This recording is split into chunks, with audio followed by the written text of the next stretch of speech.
माँ जी चाय बनी कि कॉफी? कॉफी। दूध वाला कि बिना दूध वाला? दूध वाला।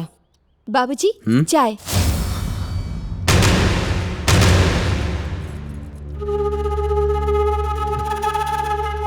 माँ जी चाय।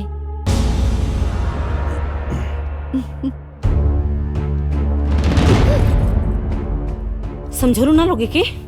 छुटकी कॉफी बनी। क्यों दीदी? काहे से कि हम कहतानी। हाँ बाबूजी आप चाय पी लीजिए ना, माँ जी के लिए मैं कॉफी बना देती हूँ। सब केहू कॉफी पीही। अच्छा सभी लोग कॉफी पीते हैं क्या? राम जी, केहू पिए चाहे न पिए, हम कहली कॉफी तो कॉफी ही बनी। ये चाय फेंक और कॉफी बना के लेके आओ, वो भी दूध वाला। जी माँ जी। सुन। हाँ ये हमार आदेश बा। भागिए से।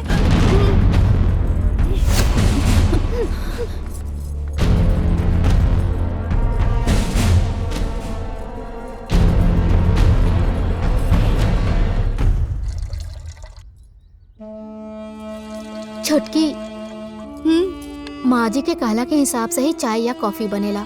रोज सुबह उनकरे से पूछे के पड़ेला। अगर तारा कॉफी पसंद नहीं खे तो छुप के चाय पी ला। अपने ही घर में चोरों की तरह छुप के क्यों रहना, मैं भी कॉफी ही पी लूंगी। न जाने बुढ़िया कितना जारी कहाँ से आइल बा, हर बात में आग उगलेली। ए तनी होश में बतियावा। पिघल गईला। माई के बारे में तनिका सका कह देनी, मिर्चाई लग गई। ऊ जे दिन रात हमनी पे आग उगले तरी, ऊ नहीं खलकात। सुन के तहर देहिया में छेद नहीं न हो जात, बर्दाश्त करो, तहर सास हिया। हाँ तो हमहू तो पतो है ना। हमनी के तो खोजते रहल यह। एगो ऊ बेचारी नया नया आइल बिया, ओकरो के खोजे लगली।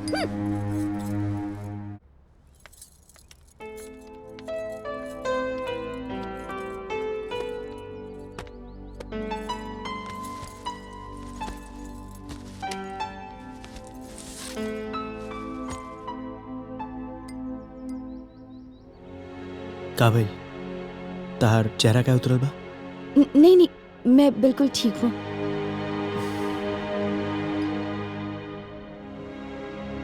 शक्कर ठीक है?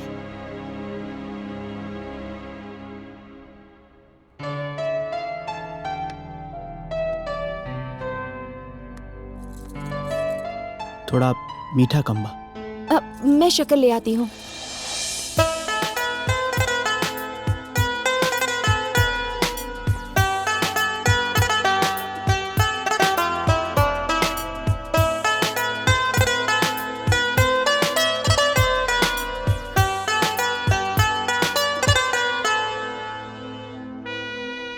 अब मुंह मीठा हो गया।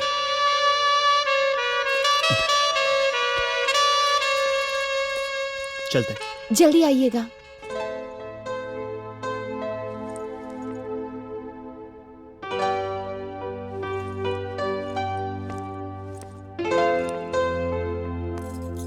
उषा ही तो हार घर, अकेलापन महसूस मत करिया।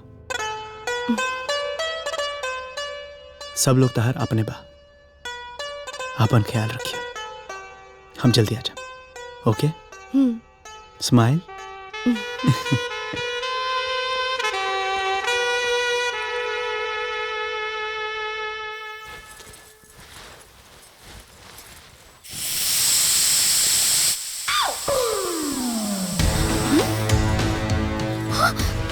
अरे दीदी जल्दी चलिए। अरे ये का होता, बंद कर। ये छोटकी खाना काहे बनाओ तरू? माँ जी से पूछ लू। हाँ घर में खाना बनाने के लिए माँ जी से पूछना पड़ेगा। हाँ। अरे हाँ छोटकी, ई घर में खाना पीना नहाना ओढ़ना पहिरना 16 श्रृंगार सब माता जी के वजह से होला। हर चीज माँ जी से क्यों? काहे से कि हमें घरे का मालकिन बनी और तोहनी के सास। ये घरे के एगो पत्ता भी ना हिला बिना हमरा इजाजत के। ये बात के गांठ बांध ली है। नया बाड़ू माफ करता नहीं। अगर ऐसा हिम्मत की हुआ और केले रहत ना तो मार के गलवा फोड़ देले रहती।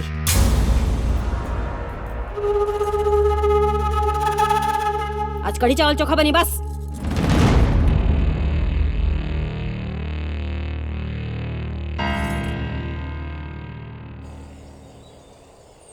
ए शीला हला तोहर भाजी तरकारी माई के खाना दिले रहलू। घरवा में शांति देख के नहीं के बुझात ना खैले रहती ना तो उनका रेडियो के आवाज रोड तक ले सुनाई देत। अरे तो यह बतिया थोड़ा सीधे सीधे बोल सकत हूँ। अरे भैया ये लोग जब बोले लेनू तो टेढ़े बोले ले। टेढ़ बोले आइत ना तो अभी तक सब कोई सीधा हो गई रही। रउआ आके ढेर घोटाई मत, ओइसे भी चूल्हा के आगे दिमाग बहुत गर्म रहेला। भैया इज्जत बचावे के बानू तो हमार बात माना, तू निकल रहा है जैसे। हम सबके खाना तनी दे दे।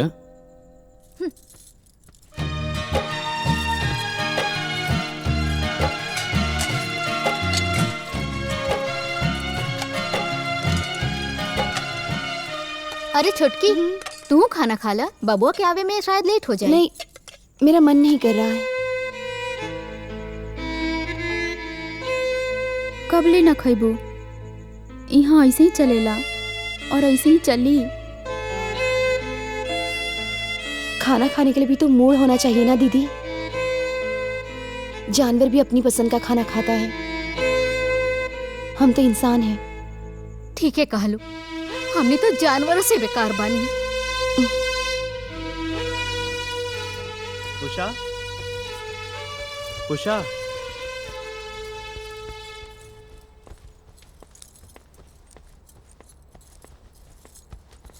काबिल भाभी कल ही है, तू खाना नहीं को खेले? कैसे खाऊं? जो चीज बनाई है वो मुझे पसंद ही नहीं है। उषा, इंसान के सब कुछ खाए के चाहिए। आपने सुना है ना, पर रूपी श्रृंगार करना चाहिए और नीच रूपी खाना खाना चाहिए। हाँ वो तो ठीक बा, पर परिवार के शांति खातिर कभी कभी वो भी करे के पड़ेला जे इंसान ना चाहेला। हम जेल में नहीं है कि हर चीज पे पाबंदी होगी। ये मेरा घर है और अपने घर में इंसान को खुश रहना चाहिए, स्वतंत्र रहना चाहिए। हम बुरा भी नहीं चाहते, पर ऐसे जीने से तो मर जाना अच्छा होगा। उषा,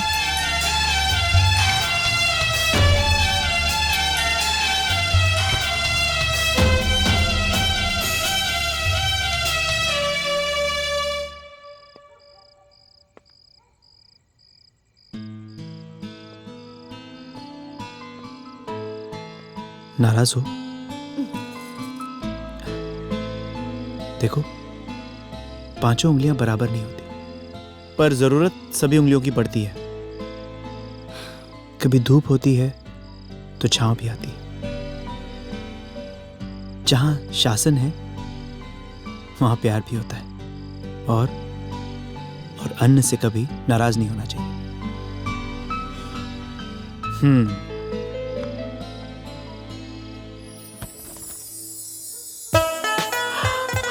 पिज्जा कब लाए?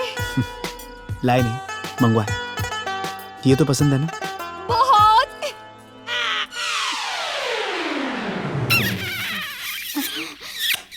बाप रे बाप, कितना दिन पर निमन कुछ खाए के मिलल बा हो दादा।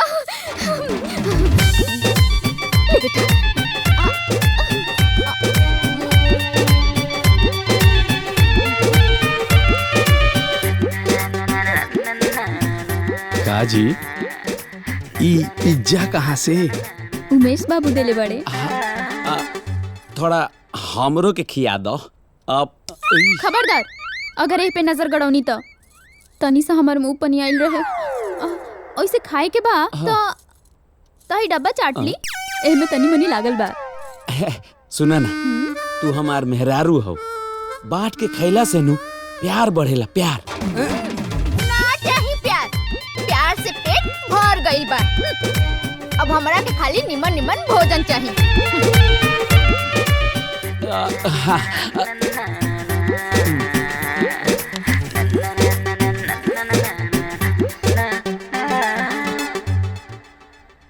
सुनी हाँ?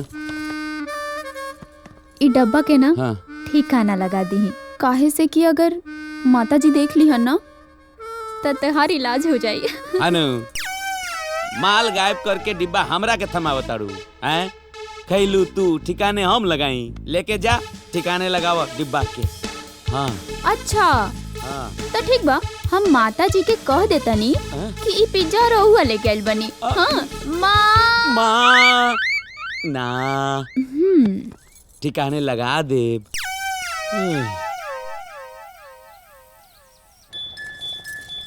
छोटकी इला तार पापा के फोन आइल बा। पापा का फोन है। पापा पापा पापा आप कैसे हैं पापा?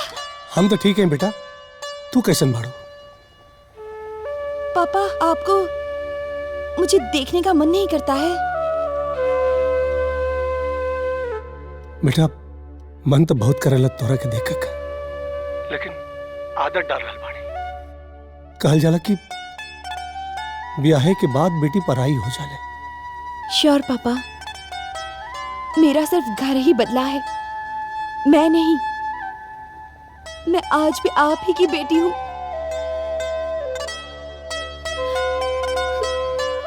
अब कब आ रहे हैं पापा? कल। हाँ बेटा कल आ रहल बाड़ी।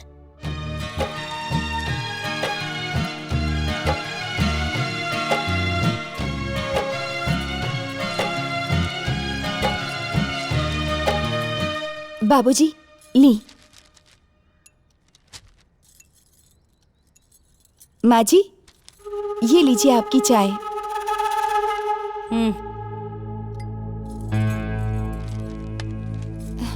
अब माँ जी खाने में क्या बनेगा? रोटी सब्जी दाल, वो बिना तड़का के। ठीक है माँ जी।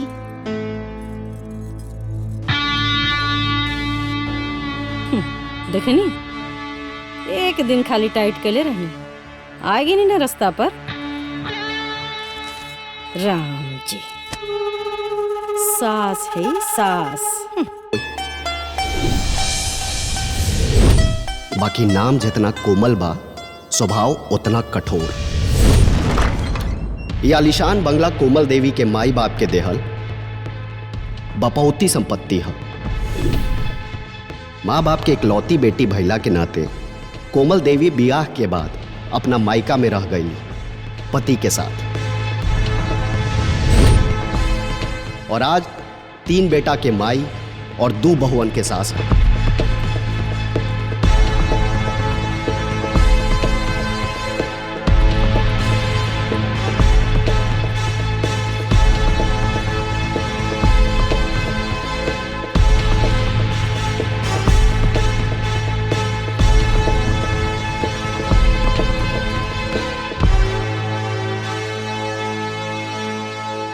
राम जी ऑर्केस्ट्रा में जाए के बाका के हता ना चमकदार साड़ी या लाल लाल लिपस्टिक क्या करा के दिखावे के बहो? तनी कम कपारे पर चढ़ा लोग। घर है, घर खानी पहिन ओढ़ के रहल जाला। बतिया बुझाता कि काने में ठेपी गइल बिया। जी मम्मी जी। माँ जी चाय बनी कि कॉफी? चाय। दूध वाला चाय कि लाल चाय माँ जी? लाल चाय।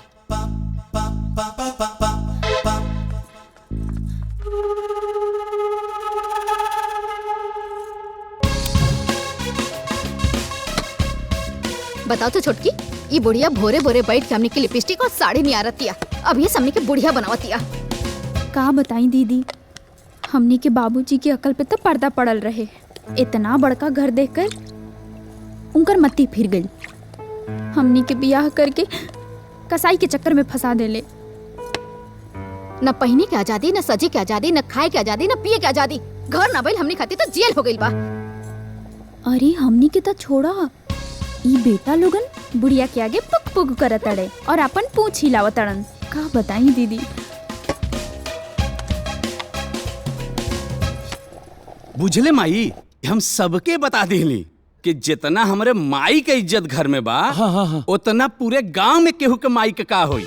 यह बात पे गोपी काकी उखड़ गईली। हाँ। अब कहे लगली सुने हमरा के मालूम बा कि तहार घर में तहार माई के का इज्जत बा कतना चलेला।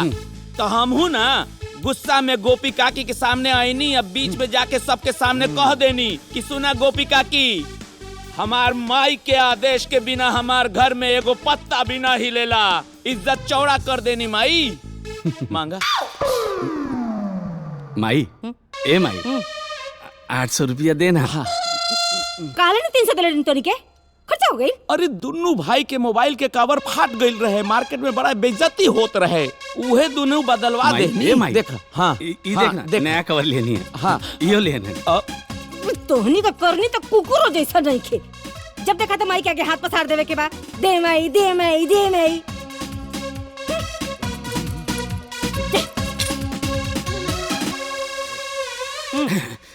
देखला भैया माई के दिल 800 मंगला है और 1000 दे देली।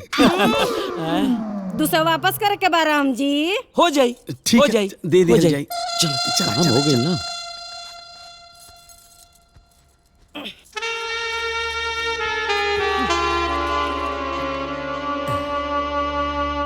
कहा तानी ना सुना तारू बाहिर नहीं खे सुनाता बोली।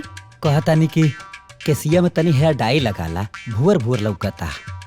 निकम्मा लोगन के ना लामे से लौकेला। बेसी दिमाग मत धनकाई। उठे यहाँ से चली हटे यहाँ से। का समय आ गइल ह। अरे ई घर में तो हमार कोनो औकात ही नहीं खे। खाली नाम के पति रह गए बानी हम यहाँ पे। बाबूजी ए बाबूजी का हाल बा? हाल बताई तोरा के हाँ मारब ना। अरे बाबूजी रउआ जतना जोश हमनी पे दिखावत बड़ो उतने जोश यदि माई के सामने दिखैले रहता नु तब घर के बोर्ड पे कोमल देवी ना कमलेश बाबू लिखाइल रही। ए बेटा अगर हम चाहती नु तो 1 मिनट में नाम बदल देती। हाँ? लेकिन तोहनी लोगन के चक्कर में ना लिखल हा।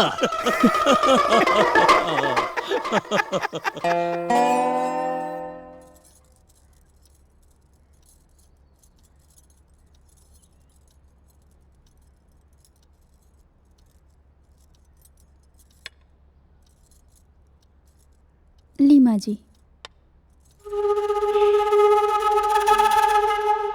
खाना का बनी माँ जी? खिचड़ी। सादा खिचड़ी की मसाला वाला? सादा। घी से छौंकाई की तेल से।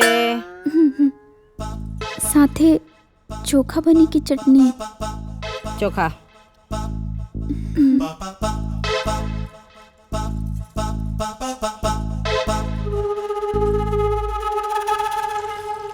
रोज खिचड़ी खिचड़ी खा खा के ना मन उकता गइल बा।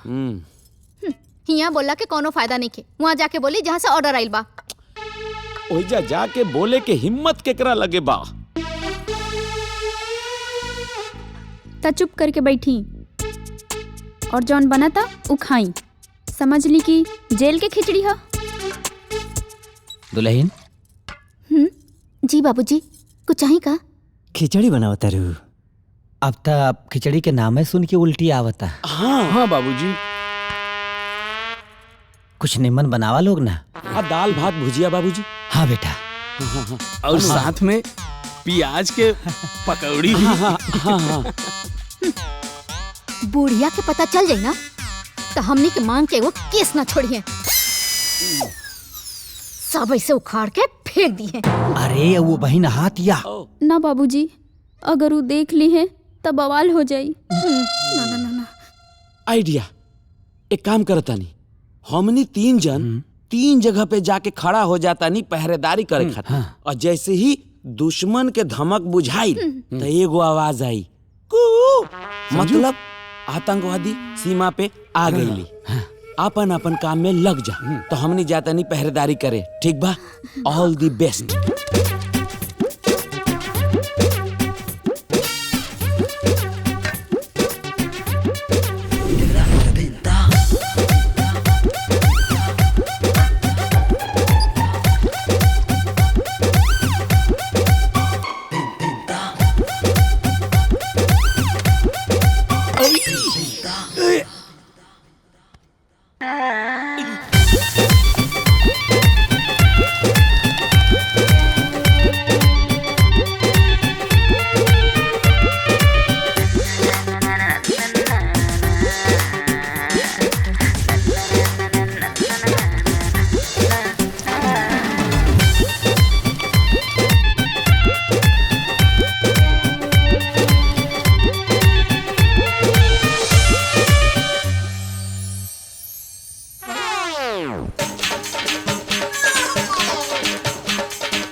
का बात बा? खाए से पहले कैसन सबके डकार आवत बा? गैस गैस माई गैस हो गई बा। राम जी। रात के खिचड़िया बनी वो एकदम सादा, कहे से कि सब पर गैस भगावल जरूरी बा। हाँ माई बिल्कुल सही कह रहल बड़ी। सादा सबकर दादा, डॉक्टरों ये कहेला खिचड़ी खायल करी अनु। खो राम जी। हाँ अब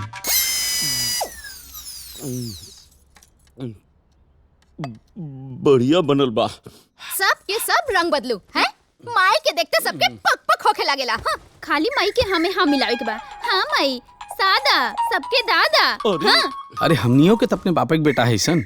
मतलब जब बापे के हिम्मत नइखे हो तो हमनी के का हिम्मत होई? देखी अब उनका जारी हमरा से नहीं के साथ हम बता देता नहीं। खाली अपना माई बाप की इज्जत के लेके हम चुप बानी, ना तो हम दिखा देते कि कौन बाप के बेटी बानी। हाँ? अरे ए महारानी 25-30 साल से सबनिया झेला था, 10-15 साल तू झेल लेबू तो का हो जाए? जाई रउआ शामिल हो जाई। राउर माताजी द्वारा मीटिंग लगैले बड़ी। तू बहुत किस्मत वाला बाड़ू बहिन। जाना तारू हमार पतोहू के अइले अबई 2 दिन ना भइल और ऐसन शासन चलावेली जैसे घर के सास बनी। राम जी गरम गरम बेटी पहुंचा देले होखबू तो ओकर गर्मी तोहरे ही पर न झरी हैं? हमरे यहाँ देखला चू करे का शक्ति नहीं खे। अरे सास बनल इतना आसान ना होला। पतोहन के नाक में नकेल डाले के होला, नकेल। देखा बुढ़िया के हमनी पे शासन चला के अपना आपके वीर बहादुर समझतिया।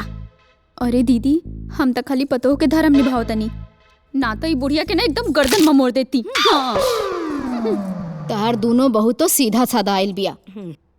तिसरकी कैसन आई ऊ पता ना। कैसा नहीं चाहे जैसा नहीं बाकी ओकर मजाल की नजर उठाई हैं? जब हमार बेटा ही नजर ना उठा पौलस हैं?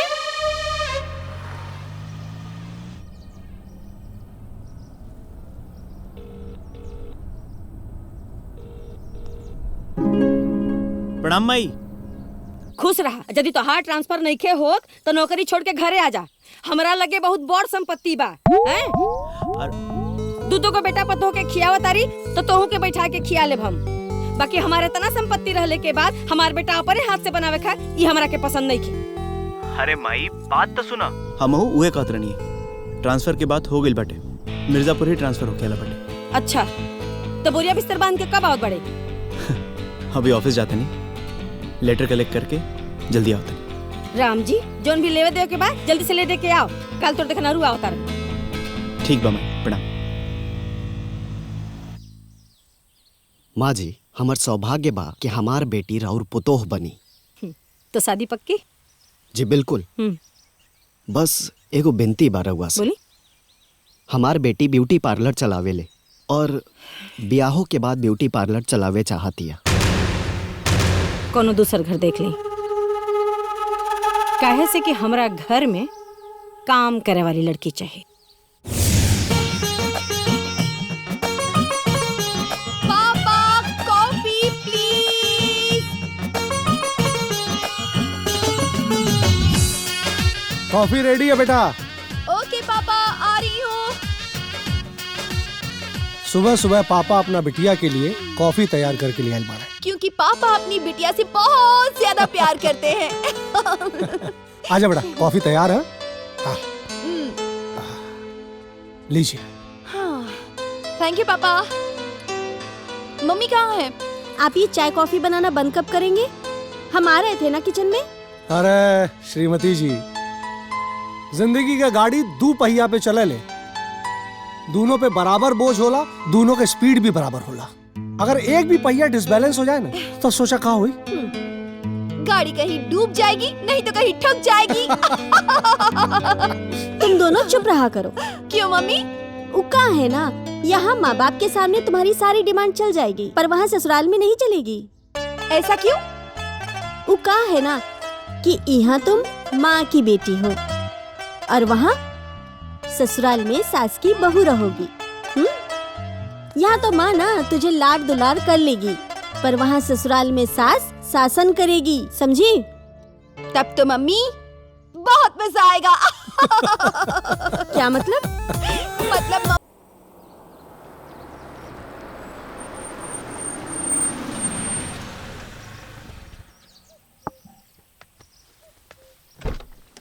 अरे उमेश खुश रह खुश रह। लाल बा भाई। और ठीक बा, आप लोग कैसन बानी? बस एकदम सब बढ़िया। अरे आप तो एकदम देवदास हो गइल बानी। का भइल? भाभी आरती उरती उतारता रही कि ना? वो तो दोनों टाइम उतरता। कबो कबो जतरा खराब हो जाला नु तो दिन में 3 टाइम आरती उतर जाला। अरे बाबूजी। अरे तू भी ना। खुश रहा। कैसन बानी? बस तोहरा माई के कुदृष्टि बा। अरे बाबूजी आप भी। बाबूजी माई के कुदृष्टि ना, हाँ माई के दया दृष्टि। अरे गोलू प्रणाम। खुश रह। हमार चॉकलेट कहाँ है? चॉकलेट। ये अरे सुनो तो।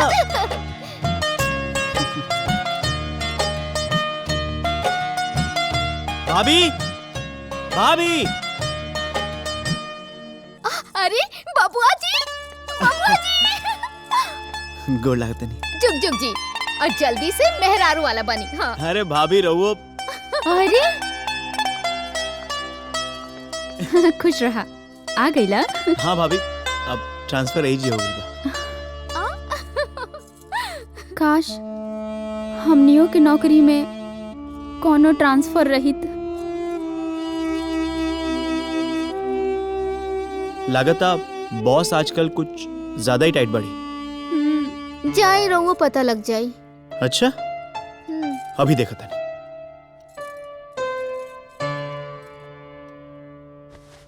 माई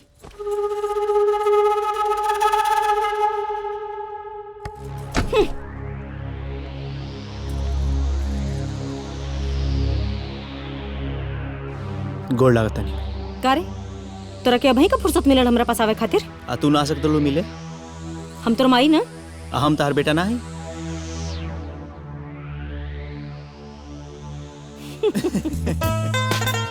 सुन आज के बाद अगर सुन के लेना तो आ निकल जाई। बैठ। हो गई ट्रांसफर? हाँ ट्रांसफर हो गई। अब कल से ज्वाइनिंग भी बा। राम जी कल ना ना परसों। परसों? हाँ। काहे? तोरा के देखे खातिर लोग आवता रहे। देखे खातिर? हाँ।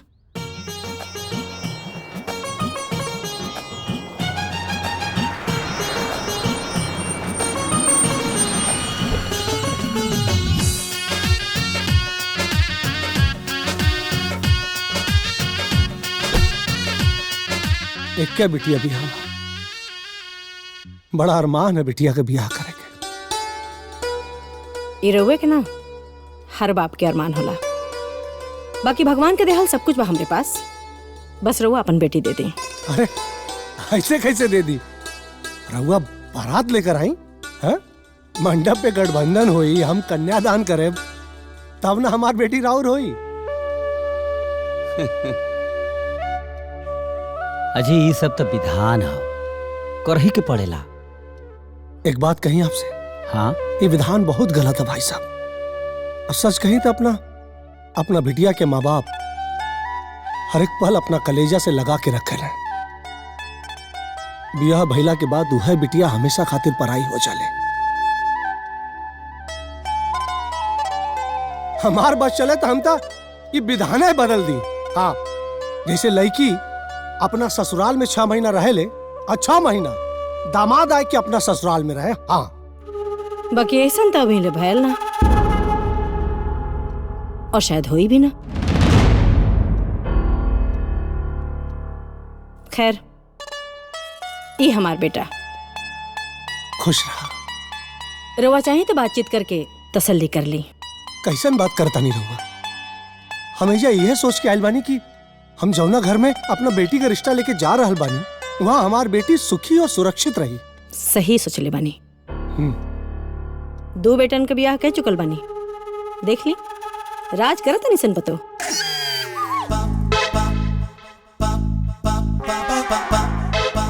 हाँ, बल्कि बउआ चाहे था हमरा बिटिया से बात कर सके ना, बात का कर सके ना, मिल भी सके ना आज के हिसाब से, काहे कि दोनों जनी के साथ में पूरा जिंदगी बितावे के बाद तो एक दूसरे के अब समझल बूझल जानल जरूरी रहेला। दुद्दो को बेटन के ब्याह कह चुकल बनी राघवेंद्र जी, बाकी ऐसन भयल ना होके भी ना।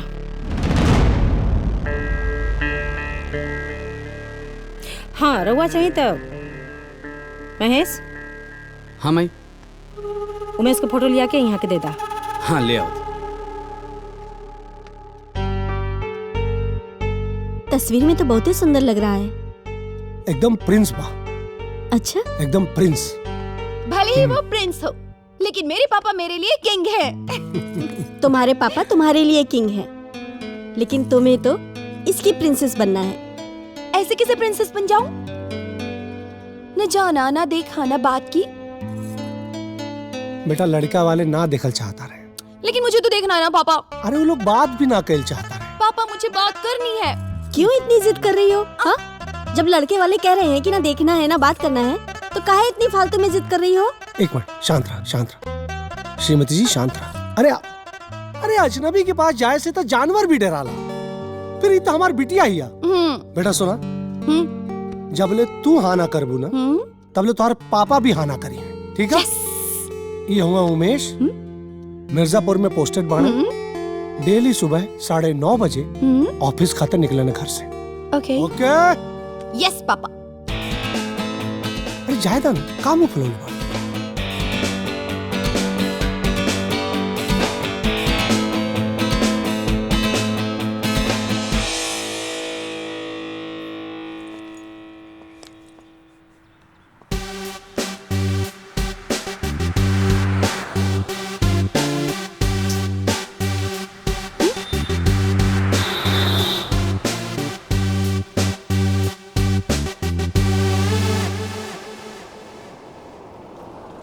लेफ्ट।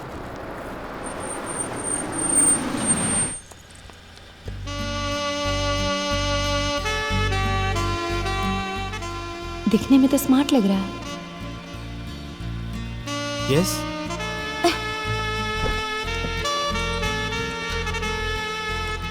हाय, एक्चुअली मुझे मिर्जापुर जाना है, मेरी गाड़ी खराब हो गई है, मुझे बहुत जल्दी पहुंचना है, प्लीज आप मुझे छोड़ दीजिए। अजीब हाल है, मुझसे पूछना तो चाहिए कि मैं जाऊंगा या नहीं जाऊंगा। आके बैठ गई। बहुत तकड़ू लग रहा है, पर मैं ऐसे हार नहीं मानूंगी। क्या आप मुझे छोड़ देंगे प्लीज? अच्छा ठीक है, लगता है आपको कुछ बहुत अर्जेंट काम है, मैं छोड़ देता हूँ।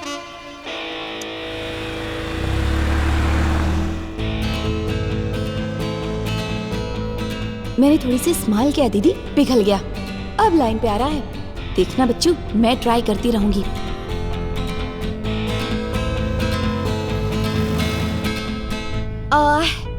देखने में तो स्मार्ट लग रहे हो, हैंडसम भी हो, पक्का 3-4 गर्लफ्रेंड्स होंगी। जी नहीं, हमारे परिवार में गर्लफ्रेंड की परंपरा नहीं है। फिर क्या, डायरेक्ट शादी। मतलब अभी तक सिंगल है, तो कब कर रहे हो शादी? जी अगले महीने ही। क्या नाम है उसका? उषा। क्या आपने उसे देखा है? देखा नहीं है, पर भरोसा है, सुंदर होगी और सुशील भी। लड़कियों के सामने सभी शरीफ बनते हैं, तुम्हारा असली कैरेक्टर तो मैं अभी बाहर निकाल के रहूंगी।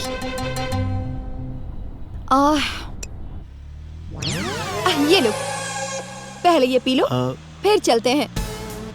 जी नहीं, मैं पीता नहीं। ओह, ड्राइविंग के टाइम पे नहीं पीते, राइट? जी नहीं, मैं कभी नहीं पीता हूँ। सिगरेट? जी नहीं, मैं सिगरेट भी नहीं पीता।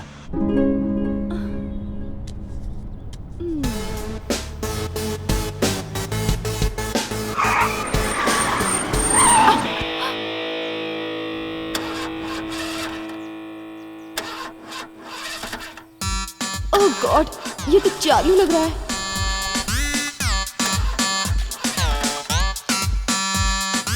लगता है गाड़ी खराब हो गई। गाड़ी खराब नहीं हुई है, जानबूझकर तुमने खराब की है। अरे मैं अपनी गाड़ी क्यों खराब करूंगा? क्योंकि मौके का फायदा उठाना चाहते हो ना तुम। मैं सब कुछ देख रही हूँ, मैं सब कुछ समझ रही हूँ। तुम जैसे लड़के ना ऐसे ही। कब से देख रहा हूँ, बोलती जा रही हो। मैं सुन रहा हूँ, इसका मतलब ये नहीं है। दिमाग खराब करके रख दिया।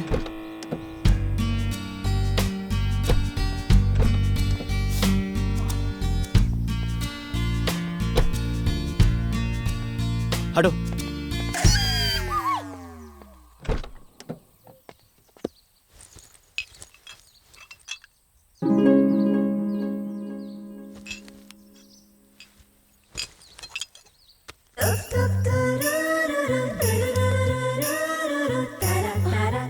अच्छा, तो ये माजरा है। ओके मैडम, अभी बताता हूँ।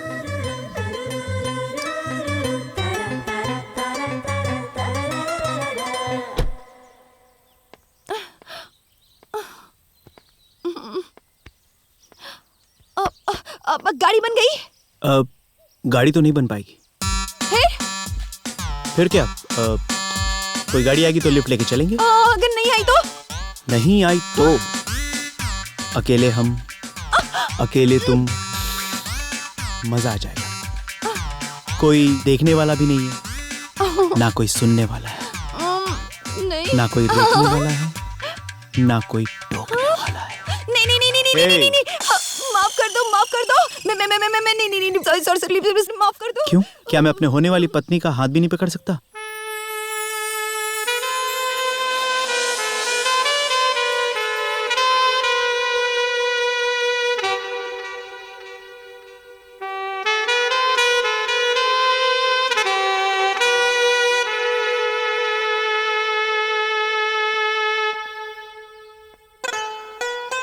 मैं समझ गया था कि मेरा इम्तिहान लिया जा रहा था। I am really sorry. It's okay. तो उषा जी, क्या मैं अपने टेस्ट में पास हुआ? 100%।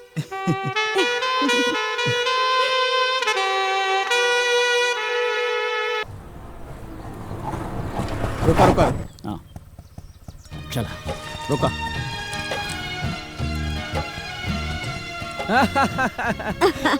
गोड़ लागता नहीं। खुश रहा, खुश गोड़ रहा। लागता नहीं। हाँ, खुश रह बेटा। पाए लगी बुआ, पाए लगी बाबूजी। इला पैसा ला। का भइल बा? अरे कितना दुबरा गइल बा भैया, तबीयत ठीक ना रहेला का तोहार? अरे 4 बूंद खून बढ़त होई, 8 बूंद खून खिंचा जात होई। का हो, सही कहता नहीं ना? अरे पाहुन, हम तो चाहती तो 1 मिनट में सही कर देती। हाँ, बाकी मेहरारू नाते छोड़ देता नहीं। का कहे बाबूजी, तनी एक दाएं और कहीं बुलाई। अरे मार बाबा, वो फूट जाई तो हाथ बड़ा आयल। देखिए ना। राम जी, ई देखी, रउआ खातिर मंगोले बानी। हाँ, ये पैर के हमारा बेटा के बारात में जाए के बा। हमरा खातिर बहुत सुंदर बा, लेकिन अब ई उम्र में सब अच्छा लागी। अरे फूफा जी, ऐसे काहे कहता नहीं? अरे बेटा, तोहार फूफा बुढ़ाए गइल बाड़े, ई पहन के हम केकरा के देखाई? अरे हमारा समदिन के दिखावल जाई। अरे हम समदिन के देखाई तो तू केकरा के देखाई बा? हमनी के दिखाई। दिमाग मत धनकाई। ए मेहमान जी। हाँ, केहू देखे चाहे ना देखे, देखी हमारा अंतिम बेटा के बियाह है, हमन अपने में नचावल जाए। खबरदार, बारात में कोनो भी तरह का हुरदंगई ना होके के चाहिए। याद रखा लोग, कोमल देवी के बेटा का ब्याह। माँ जी, चाय बनी की कॉफी? कॉफी। दूध वाला की बिना दूध वाला? दूध वाला। बाबूजी, चाय।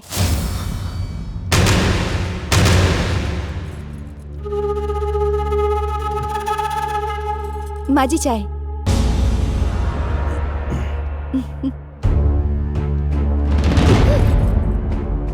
समझरू ना लोगे के? छुटकी कॉफी बनी। क्यों दीदी? काहे से कि हम कहतानी। हाँ? बाबूजी, आप चाय पी लीजिए ना, माँ जी के लिए मैं कॉफी बना देती हूँ। सब केहू कॉफी पीही। अच्छा, सभी लोग कॉफी पीते हैं क्या? राम जी, केहू पिए चाहे न पिए, हम कहनी कॉफी तो कॉफी ही बनी। ये चाय फेंक और कॉफी बना के लेके आओ, वो भी दूध वाला। जी माँ जी। सुन। हाँ। ये हमार आदेश बा। भागिए से।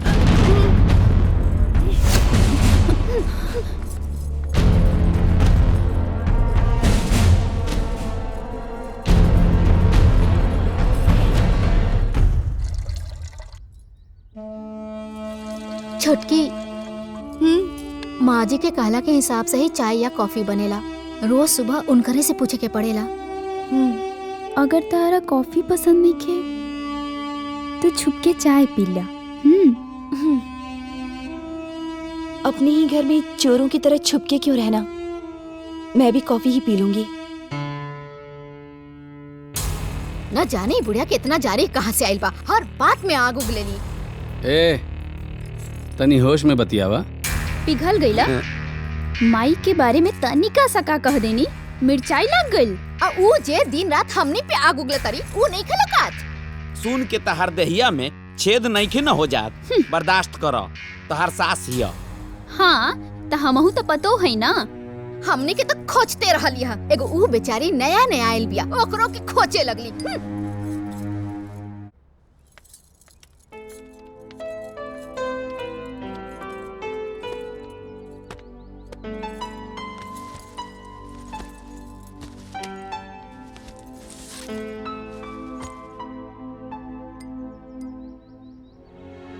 का भइल? तहार चेहरा क्या उतरल बा? नहीं, मैं बिल्कुल ठीक हूँ।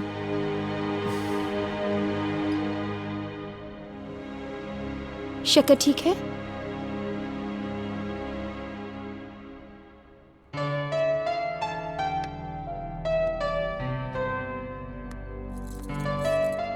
थोड़ा मीठा कम बा। मैं शक्कर ले आती हूँ।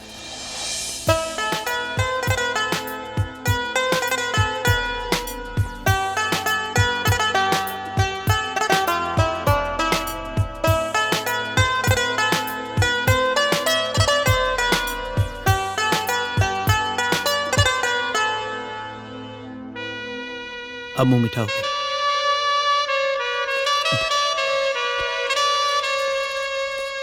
चलते हैं। जल्दी आइएगा।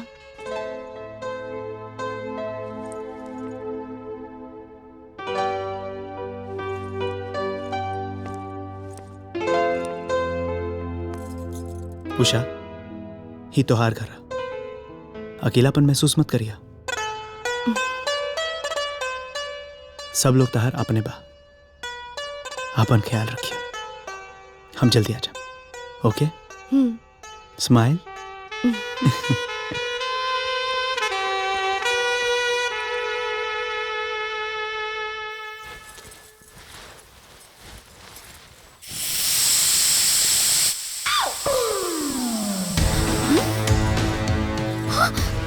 अरे दीदी जल्दी चलिए। अरे ये का होता? बंद कर। ये छोटकी, खाना काहे बनाओ तरू?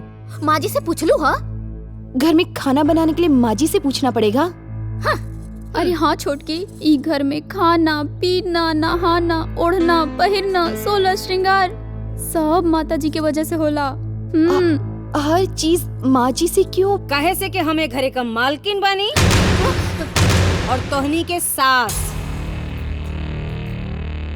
ए घरे का एगो पत्ता भी ना हिला बिना हमरा इजाजत के। ए बात के गांठ बांध ली है। नया बाड़ू माफ करता नहीं। अगर ऐसा हिम्मत की हुआ और केले रहत ना तो मोर के गलवा फोड़ देले रहती।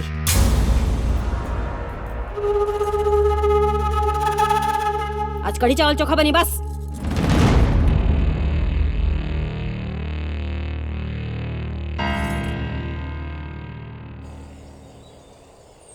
ए शीला, हला तो और भाजी तरकारी माई के खाना दिले रहलू। घरवा में शांति देख के नहीं के बुझात।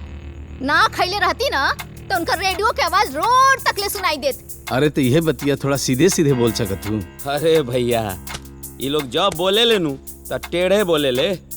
टेढ़ बोले आइत ना तो अभी तक सब कोई सीधा हो गई रही। रउआ आके ढेर घोटाई मत, ओइसे भी चूल्हा के आगे दिमाग बहुत गर्म रहेला। भैया इज्जत बचावे के बानू तो हमार बात माना, तू निकल ला एजा से। हम सबके खाना तनी दे दे।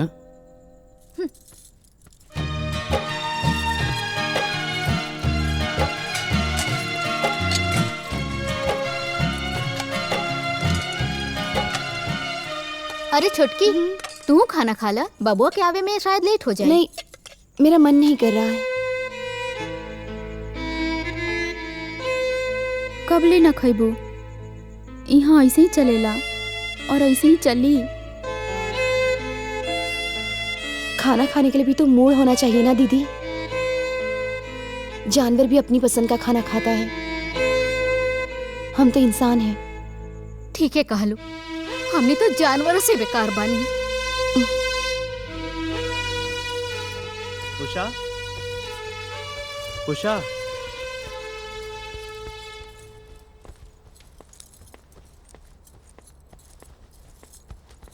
काबिल भाभी कल ही है, तू खाना नहीं को खेले? कैसे खाऊं? जो चीज बनाई है वो मुझे पसंद ही नहीं है। उषा, इंसान के सब कुछ खाए के चाहिए। आपने सुना है ना, पर रूपी श्रृंगार करना चाहिए और नीच रूपी खाना खाना चाहिए। हाँ वो तो ठीक बा, पर परिवार के शांति खातिर कभी कभी वो भी करे के पड़ेला जे इंसान ना चाहेला। हम जेल में नहीं हैं कि हर चीज पे पाबंदी होगी। ये मेरा घर है और अपने घर में इंसान को खुश रहना चाहिए, स्वतंत्र रहना चाहिए। हम बुरा भी नहीं चाहते, पर ऐसे जीने से तो मर जाना अच्छा होगा। उषा,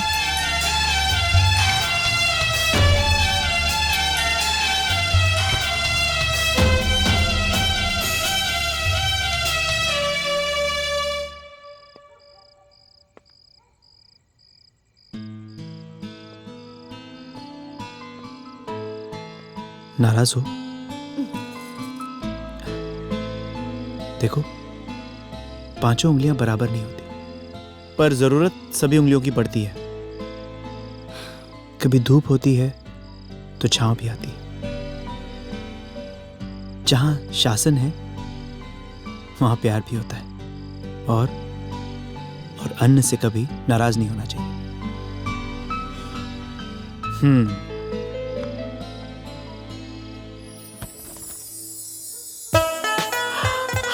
पिज्जा कब लाए? लाए नहीं, मंगवाए। ये तो पसंद है ना? बहुत।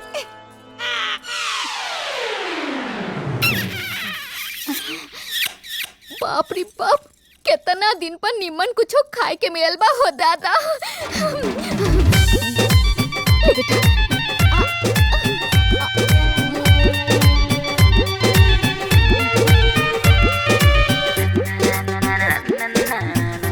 काजी, ई पिज्जा कहाँ से? उमेश बाबू देले बड़े। थोड़ा हमरो के खिया दो। अब खबरदार, अगर ए पे नजर गड़ौनी तो तनी सा हमार मुंह पनी आइल रहे। ओइसे खाए के बा तो ही डब्बा चाट ली, एमे तनी मनी लागल बा। सुना ना, तू हमार मेहरारू हो, बांट के खैला से नु प्यार बढ़ेला। प्यार ना चाहिए प्यार, प्यार से पेट भर गई बा। अब हमरा के खाली निमन निमन भोजन चाहिए।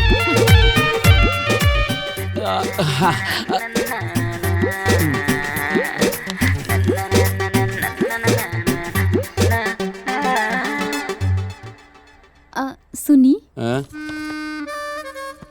ई डब्बा के ना हाँ। ठीक खाना लगा दी, काहे से कि अगर माता जी देख ली है ना तो तहार इलाज हो जाई। अनु, माल गायब करके डिब्बा हमरा के थमा बताड़ू हैं? खैलू तू, ठिकाने हम लगाई। लेके जा, ठिकाने लगावा डिब्बा के।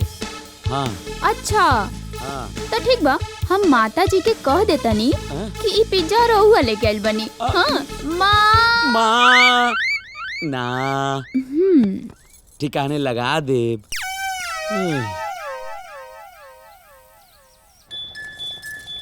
छटकी, इला तार पापा के फोन आइल बा। पापा का फोन है? पापा पापा पापा आप कैसे हैं पापा? हम तो ठीक हैं बेटा, तू कैसन बाड़ू? पापा आपको मुझे देखने का मन नहीं करता है? बेटा मन तो बहुत करेला तोरा के देख के, लेकिन आदत डाल रहल बाड़ी। कहल जाला कि ब्याहे के बाद बेटी पराई हो जाले। श्योर पापा, मेरा सिर्फ घर ही बदला है, मैं नहीं। मैं आज भी आप ही की बेटी हूँ।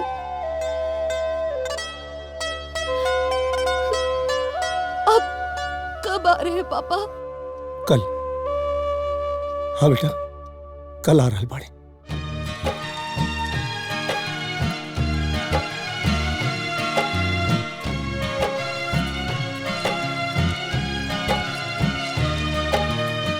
बाबूजी ली। माँ जी ये लीजिए आपकी चाय।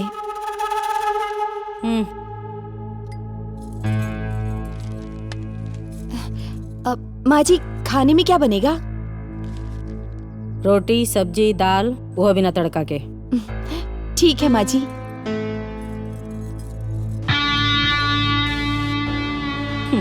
देखे नी, एक दिन खाली टाइट के ले रहनी, आएगी नहीं ना रास्ता पर।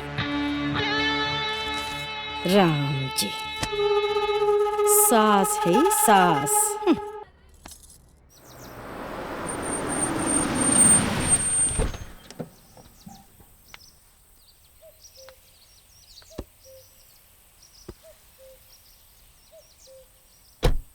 आई समझे जी। और बताएं घर पे सब कैसे बा? हाँ सब कुशल मंगल। पापा पापा अरे बच्चा हमार प्रणाम। अच्छा मम्मी नहीं आई? बेटा हम आ गए नहीं था, मम्मी आज है? प्रणाम पापा। अरे बेटा और दामाद में कौनो फर्क ना होला, दोनों दिल के करीब रहे। खुश रहा बेटा। पापा आप आराम करें, हम ऑफिस जाके आते हैं जल्दी से। हाँ बेटा, ड्यूटी से होके वापस आओ। हाँ बेटा चलते नहीं पापा आप अंदर चलिए। जा जा चल चली आई बैठी। हाँ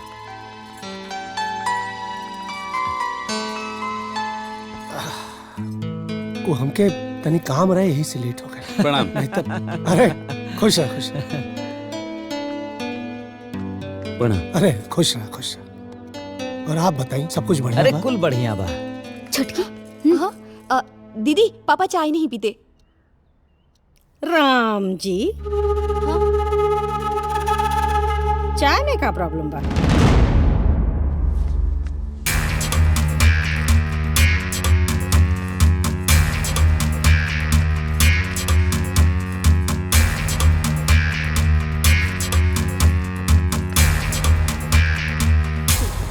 प्रणाम। बैठी। माँ जी पापा कॉफी पीते हैं। हाँ, हाँ। चाय में क्या प्रॉब्लम बा?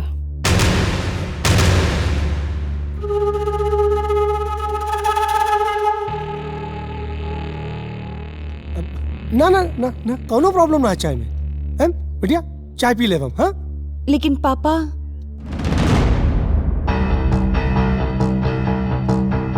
हाँ बढ़िया चाय दा चाय दा। कौनो समस्या ना चाय। हाँ।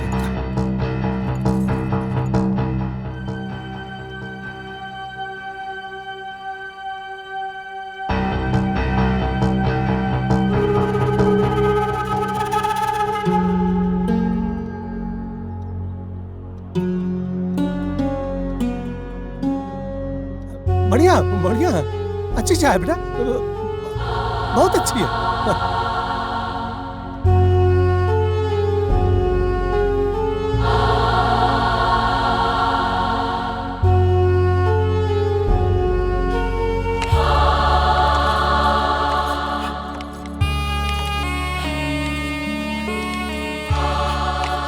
छोटकी हाई बैगन सब काट के मैं रख दी है, करिया ना होई। का भाई छोटकी? का भाई? मेरे पापा ने आज तक बैंगन की सब्जी नहीं खाई। और माँ जी ने कहा कि आज बैंगन की सब्जी ही बनेगी। यही से तो हमनी के माई बाबूजी सब ई जावल बंद कर दिलन। केहू अपन कब तक अपमान बर्दाश्त करी। कबो कबो तो हमके ऐसन बुझाला छोटकी कि हमार तो माइये बाबू नहीं खन। आप लोगों ने तो बर्दाश्त कर लिया, लेकिन मेरे पापा अगर मुझसे मिलने के लिए मेरे पास नहीं आएंगे ना तो मुझसे बर्दाश्त नहीं होगा। चुप हो जा छोटकी।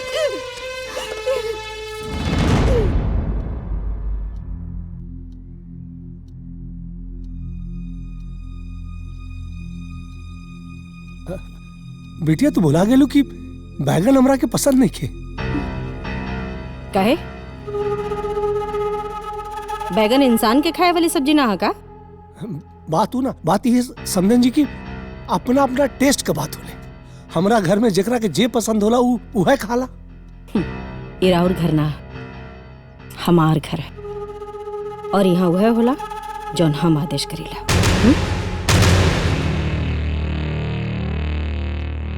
ना मतलब आप हमरा बात के गलत मतलब निकाल लेनी। हमार कहे का मतलब कि अब बिटिया के क्यों कहे? राउर घर के बेटी हुई हैं, अब यहाँ के बहू हैं। राउर घर इनकर माय का है, बाकी यहाँ इनकर ससुराल है। जौन रुआ घर में होला वो यहाँ ना हुई। और वैसे भी राघवेंद्र जी, इस चिड़ियाघर ना जहाँ सब अपन अपन स्टाइल लेके चली। ये हमार घर है और यहाँ का मालकिन हम बने। खाई शुरू करा लो।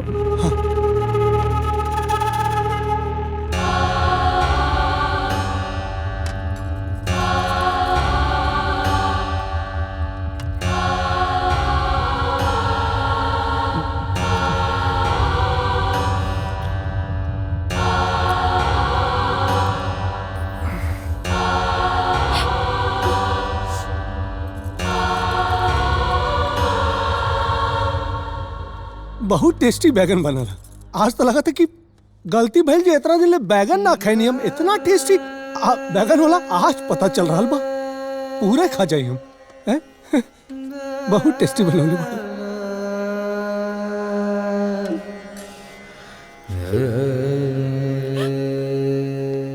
रउआ लोगन से हम विनती कर रहल बानी, बिटिया हमार उतना समझदार नहीं के। रउआ लोग तो समझदार बानी।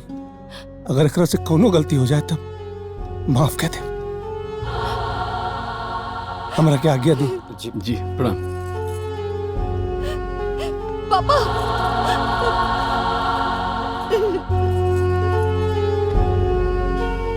खुश रह।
चला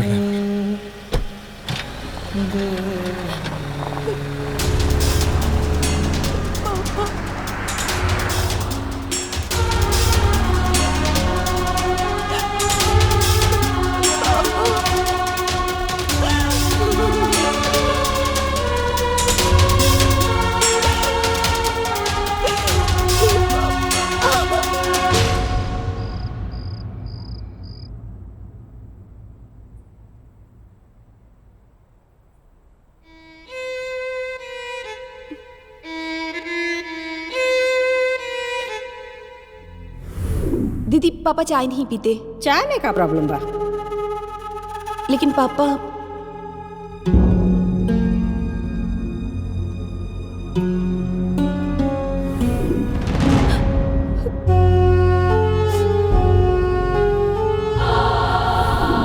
बेटिया तो भुला गेलू कि बैगन हमरा के पसंद नहीं खे। बैगन इंसान के खाए वाली सब्जी ना है का?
हाथ दबा। जी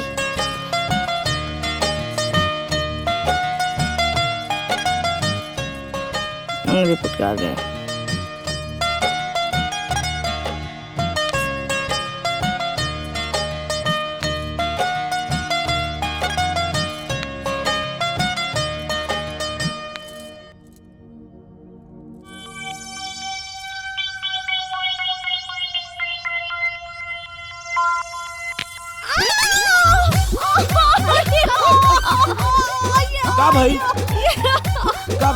का भाई का भाई कागज दिलू माई के। अरे राम जी, अरे इनकर मजाल की कुछ करी है।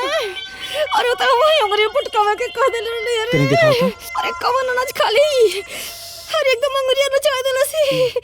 अरे गर्दन ही चटका दे तू, काम में खत्म हो जाइत। ठीक बा, टूटल नहीं। ठीक बाटे, चले के।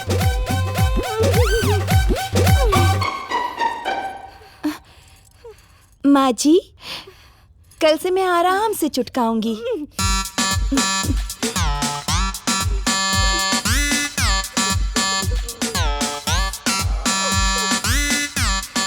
राम जी,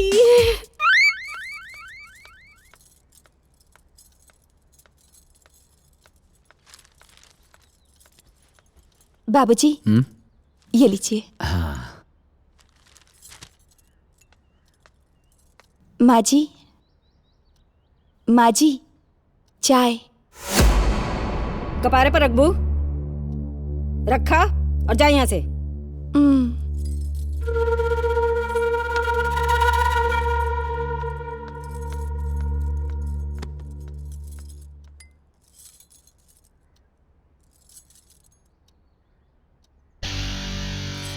राम जी, का भइल माई? हाँ? का भइल? का भइल माई? हमरा चाय में नमक के मिलाला हो? माँ जी, मैंने तो चाय में चीनी मिलाई थी। हमरा के पागल बुझाता रो? राम जी, चीनी डालना पर चाय में नमक का टेस्ट होई। लेकिन माँ जी, मैंने तो सबकी चाय एक ही साथ बनाई थी। मैं आपकी कसम खाकर कहती हूँ माँ जी, मैंने नमक नहीं मिलाया था। माई, हमनियो तो उहे चाय पिया तनी से। चाय में तो चीनी बा। माई, चाय में तो रोज से ज्यादा चीनी बाटे। हाँ हाँ हाँ, आज के चाय तो सबसे अच्छा रहे। देखा, रात में भरपूर नींद लेहल करा। बुढ़ापा में कम सुतला पे माइंड डिस्टर्ब हो जाला। रवा दिमाग मत खराब करी। चलो यहाँ से।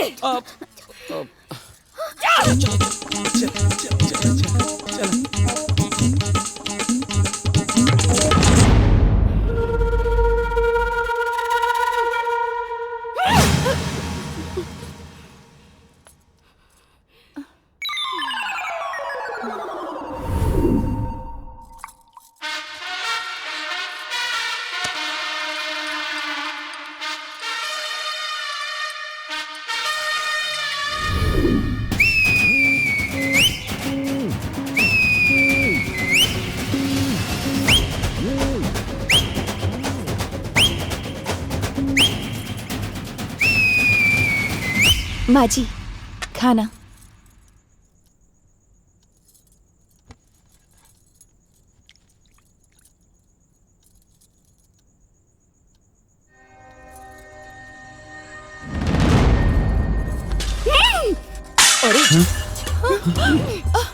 तोर इतनी हिम्मत कि ते हमरा दाल में चीनी मिलोले बाड़े। थू। आपको क्या हो गया है माँ जी? मैंने तो दाल में नमक हमरा के पागल बुझा रे तू। हमरा के नमक और चीनी में फर्क नहीं के बुझात। आपको यकीन नहीं हो रहा है ना? आप लोग ठीक से चख के बताइए ना दाल।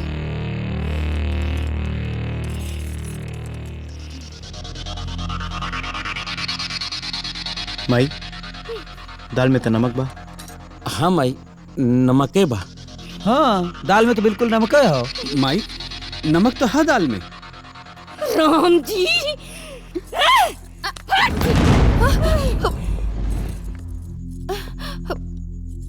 आप लोग खाइए ना। उमेश अब खाना के अपमान ना कल जाला। बैठो बैठो खा। खा।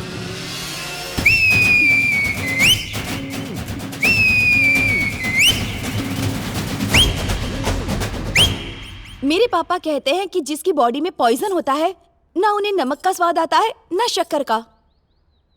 हे भगवान, बुढ़िया के सांप काट ली तो हम नाग बाबा के दूध पिलाइब। लेकिन ऐसे कैसे? माँ के बॉडी में तब पॉइजन के कोनो असर लौकत नहीं खे। बेटा डॉक्टर के फोन करके बुढ़िया के दिखावल जरूरी बा। जी बाबू। ए फोन लगावा।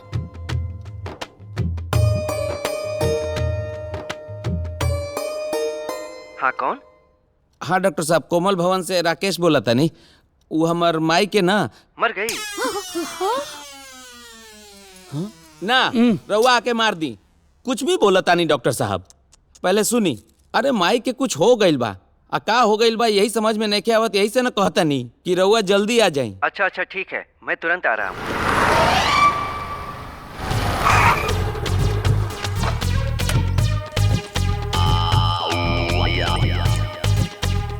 राकेश बाबू, ओ राकेश बाबू, डॉक्टर समर इज कमिंग। अरे गुड मॉर्निंग। Good morning. नमस्ते डॉक्टर साहब। नमस्ते। नमस्ते। अच्छा हाँ बीमारी जरा डिटेल में बताइए। हाँ डॉक्टर साहब आजकल हमारी माँ को ना चीनी और नमक के स्वाद में फर्क नहीं समझ में आता है। ये तो उस बीमारी का लक्षण है जिसमें स्वाद मर जाता है, फिर सुनने की शक्ति मर जाती है और टाइम पे इलाज नहीं हुआ तो पेशेंट भी मर जाता है। अरे जब सब मर जाता है तो डॉक्टर क्यों आता है? हाँ डॉक्टर आता है, इंजेक्शन लगाता है। जब कोरोना हो जाता है। डॉक्टर साहब कोई टैबलेट वाला ऑप्शन नहीं है? वो क्या है ना, माँ को इंजेक्शन से डर लगता है। कोरोना में सिर्फ इंजेक्शन लगता है।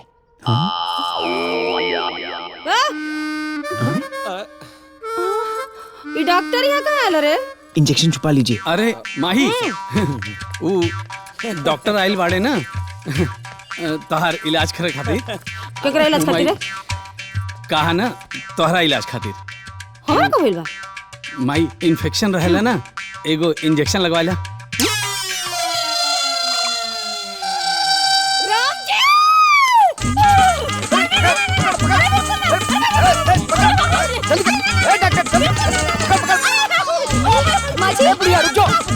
रुक जाइए। लगता है कि इंजेक्शन कुछ नहीं होगा। रुक जाओ बुढ़िया। माँ जी पकड़।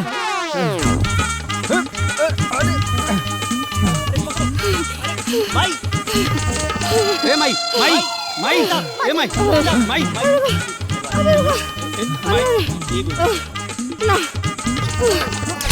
माई ए डॉक्टर साहब जल्दी जल्दी लगाई, जल्दी लगाइए ना।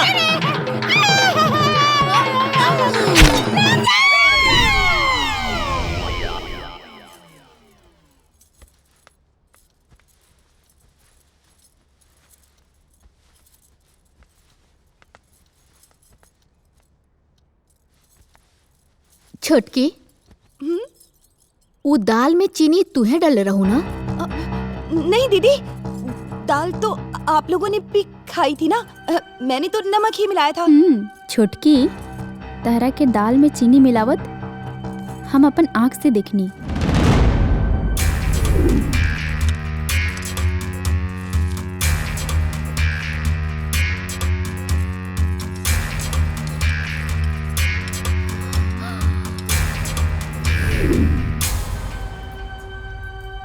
वो हमने अरे डेरा मत पगली, हमने के जानबूझ के चुप रहनी है। काहे से कि बुढ़िया के साथ देख हमनी के बहुत मजा आई। अगर आप लोग मेरा साथ देंगी तो उस बुढ़िया को बांस की तरह सीधा कर दूंगी। अरे हमने चाहते बानी कि बुढ़िया के घर में झरो, बाकी उनका 3-3 गो मुस्टंडा जैसन बेटा एकदम विपक्षी पार्टी वालों, कैसे होई? आप लोग घबराइए मत, उनको भी हम अपनी टीम में मिला लेंगे। सब कुछ मुझ पर छोड़ दीजिए। अरे का भाई? चला। अरे शीला चला ना। अरे हाँ छोड़ी। हमनी के इतना बुड़बक नहीं की कि छोटकी के तिरछी टोन समझ में ना आई। ये का चलता तहनी लोगन के? का चलता? हमरा के अब भी बताओ। मर्द के जमीर जगावल जाता। का मतलब बा? हमनी के जमीर सुतल बा? सुतल नहीं के मर गइल बा। कौन मेहरारू चाहले जी कि ओकर मर्द एक पैसा खातिर केहू के आगे हाथ फैलावे? कौन मेहरारू चाहले कि ओकर अपन पति के कोनो वजूद ना होखे? कौन मेहरारू चाहले कि ओकर सामने ओकर पति के बेइज्जती होखे? रउआ लोग के मान सम्मान नहीं के? ई औरत तहरा लोग के गुलाम बना के रखले बाड़ी और सभे चुप्पा। रउआ के समझ में नहीं आवत कि माजी गलत कर रहल बाड़ी?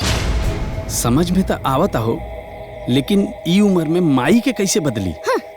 हमनी के का करी सन? अरे रउआ लोग के कुछ न करे के बा, सब हमनी के करब। देखा वो माई बिया, तहनी लोग समझे के कोशिश करा। अरे रउआ समझे के कोशिश करी, सब कुछ ठीक हो जाई, बस राउर सपोर्ट चाहिए। हमनी के टीम बन गई बा। हाँ। अच्छा तो टीम के कैप्टन के बा? छोटकी। आगे का प्लान बा? हम लोग जितना काम करते थे अब वो सब कुछ सासू माँ करेंगी। अरे छोटकी, हाँ? वो तो घर में आग लगा दी है। आप लोग ध्यान से सुनिए, कल से हम तीनों बहुएं एक साथ बीमार पड़ेंगी। यस।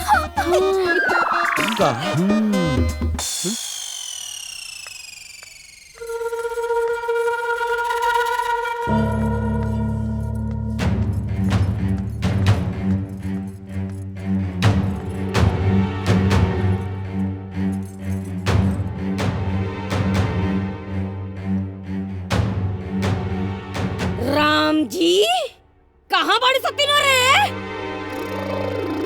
अरे तोर मम्मी रे?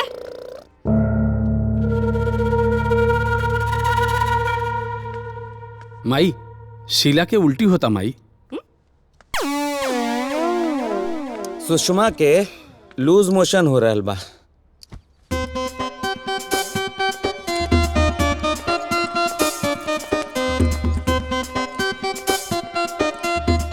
माई उषा के पेट में तनी दर्द बाटे, हम ऑफिस जाते हैं, तनी देख लिया लोग, चलते नहीं।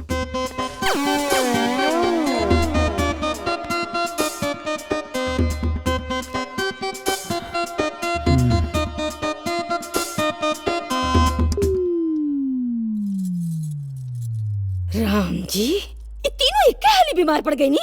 बड़ा अजीब संजोग बा। ऐसे कैसे? वो ऐसे कि वो इंसान है बा, तबीयत खराब हो सकेला। अच्छा हम तो कबो बीमार ना पड़नी।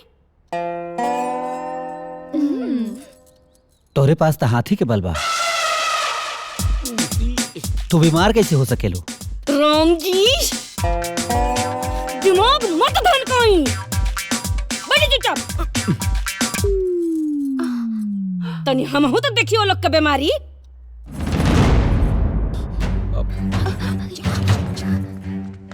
अरे अब का हुई?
जी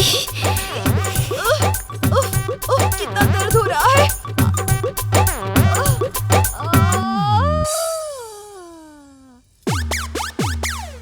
यस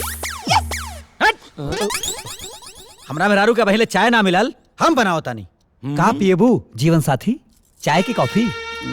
धोती बांधने का तो ढंग आज ले आइल ना। चाय बनाई, बैठे चुपचाप। हे माई, माई चाय हम बना के लाओ तानी। अरे राम जी, हमारा लगे इतना संपत्ति और चाय तू बनेबा? नहीं ए राकेश, हाँ तनी फेंकना के फोन लगावा था, कदे के काम वाले के भेजे। लगाओ। अच्छा फेंकना के।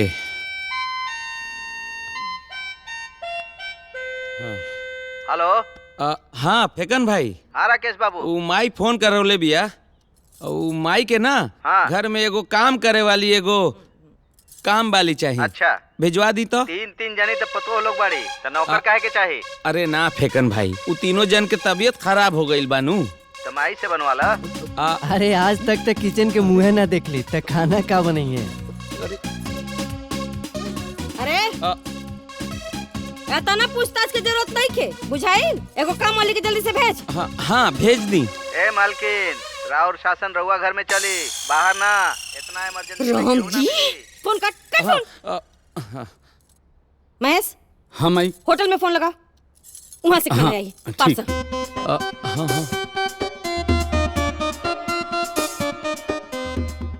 Hello hello hello, Purvanchal hotel. हाँ जी, खाने का ऑर्डर देना है जी। क्या ऑर्डर है? हाँ लिखा। भिंडी का भुजिया जी। और लौका का तरकारी बिना फोरन का, अतीत ना होके के चाहिए भैया जी। और फरहर भात। सुनी, इराउर काका के होटल ना, यहाँ ही सब ना मिलेला। फोन रखी। भैया होटल वाला कहले कि फोन रखिए। राम जी,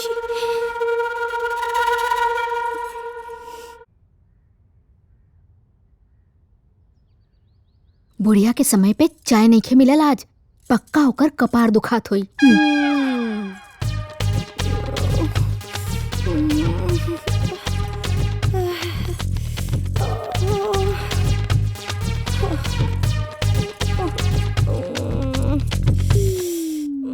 का हो, कपरवा हम दबा दी?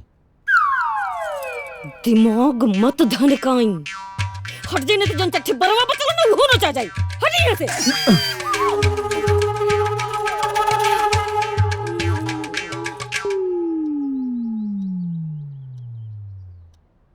बाबू तोहरा माई के ना दाल भात के साथे बैंगन के सब्जी बहुत पसंद है। अरे माई के तो खिचड़ी और चोखा सबसे ज्यादा पसंद है। अब भैया माई के खिचड़ी या चोखा के अलावा काका पसंद बा, हमरा से सुनो। बताओ। आलू फूलगोभी के रस्सेदार सब्जी के साथ रोटी, पूरी और खीर, पकौड़ी, चटनी, पनीर भुर्जी, आलू के हम ऐसन का बोल देनी है माई की खिसिया गईलू है। अरे बड़ा फालतू आदमी है मर्दवा। जब जानत है माई के जब भूख लागला तब धरती हिल जाला। और ऊपर से पूरी, खीर, पनीर पकौड़ी, इका आलू पराठा, और तू बैठ के खाना का याद दिलावता रहा। हमारी मतलब ना रहे भैया। अब देखा हमनी के तो खाना ना मिले वाला बा, तो सोचनी नू कि अच्छा अच्छा खाना के नाम लेके पेट भर लिहल जाओ। सही तो कहा तारा, तोरे माई के खाना बनावे तो आवेला ना। जमींदार के बेटी रहली, जवानी में तो नौकरानी रहली सन, और बुढ़ापा में पतो। हाँ बाकी पानी पी के आज उपवास है, झाल बजावा। झाल बजावा तू, भगवान हमारा के हाथ देले बड़ा। अपना खातिर हम खुद खाना बनाओ जाता नी। राम जी हट।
माँ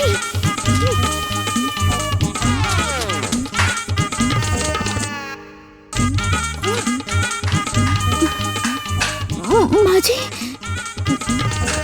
माँ जी, हमर मन बहुत ओकियात बा। का हमरा खातिर पातर खिचड़ी बना दे।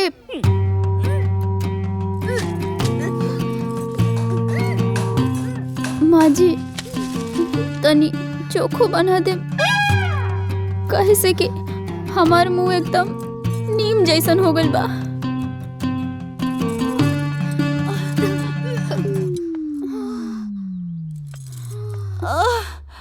माँ जी, मेरे लिए साबूदाना की खीर बना दीजिए। राम जी, तो उनका बाप हमारा कहीं नौकरानी बिठोरे बा। का है 30 दिन ई सब तहार फरमाइश पूरा कर सके नहीं तो एक दिन तू ना कर सके का? दिमाग मत धनकाई, जा यहाँ से। जा तन। भागे से।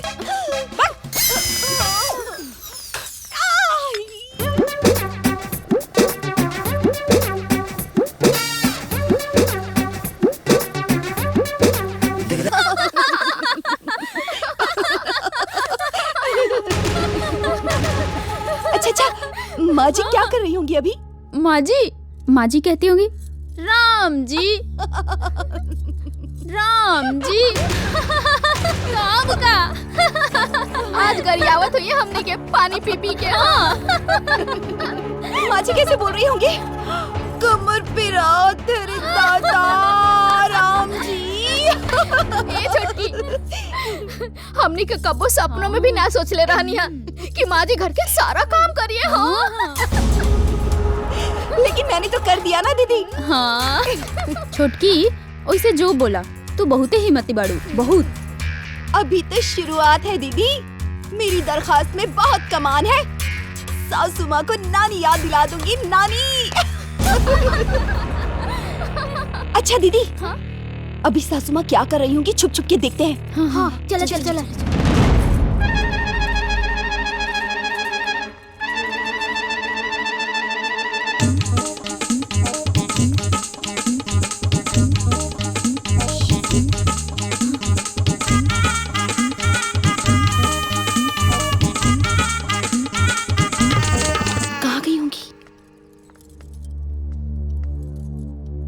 सासू माँ कहाँ गई? शायद किचन में होंगी। हाँ।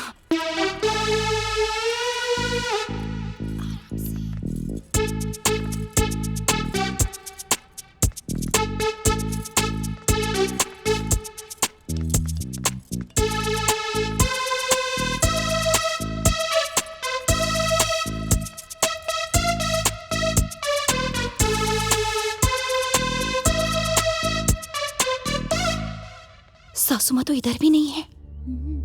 लग रहा है बेहोश होकर बाहर गिर गई होंगी। चलो एक बार बाहर चलकर देखते हैं। हाँ, आराम से।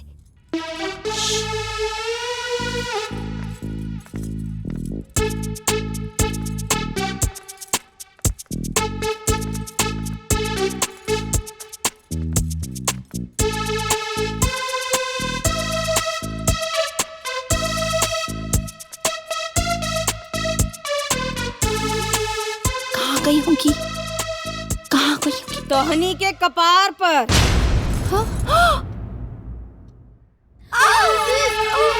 नाटक करता रू लोग।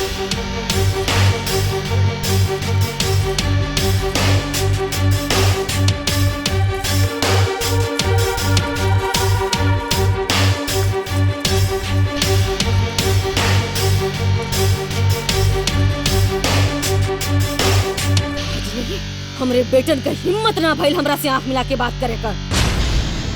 और ते हमार नकल उतारता रे, नेतागिरी करता रहते।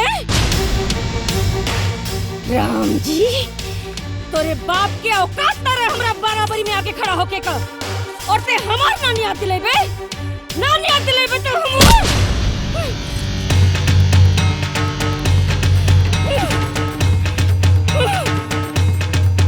सासू सासू माँ, अति कभी भी बर्दाश्त नहीं होती। बहुएं इज्जत करती हैं और सासू माँ उसे कमजोरी समझती है। 60 साल की हड्डी पर इतना तेज, बुढ़ापे में हड्डी टूटने पर जुड़ती नहीं है।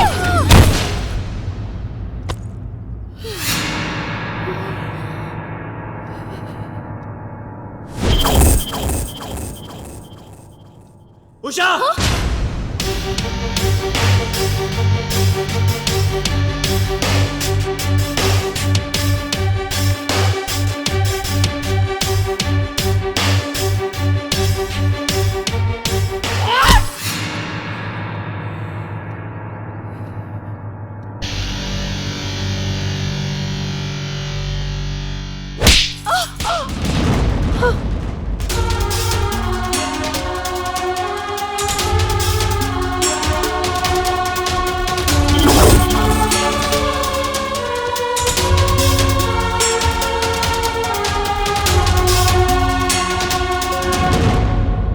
मेरी माँ से बदतमीजी करने की तुम्हारी हिम्मत कैसे हुई? माफी मांगो, माफी मांगो, माफी मांगो। नहीं मांगूंगी। किस बात की माफी? निकल जाओ इस घर से।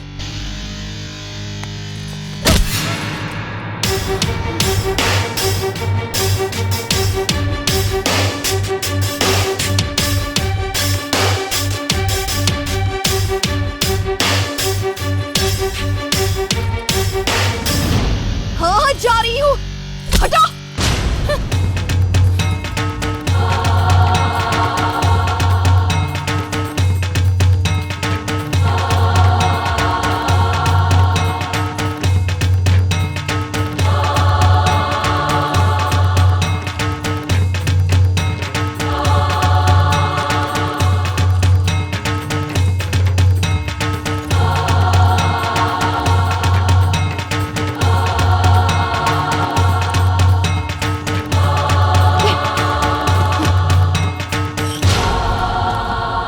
कुछ रिश्तों के बोझ ना कुछ संस्कारों का असर होता है।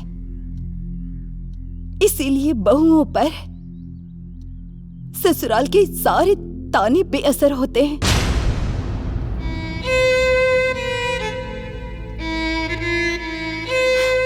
अपनी बेटी भोली लगती है, लेकिन बहुएं बुरी क्यों लगती हैं सास को?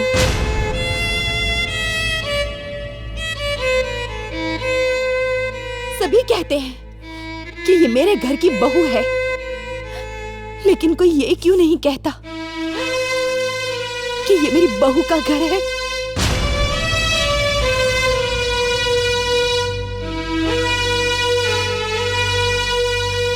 सारे मम्मी पापा अपनी बेटियों को झूठ बोलते हैं कि जा बेटी, तू अपने ससुराल में राज करेगी।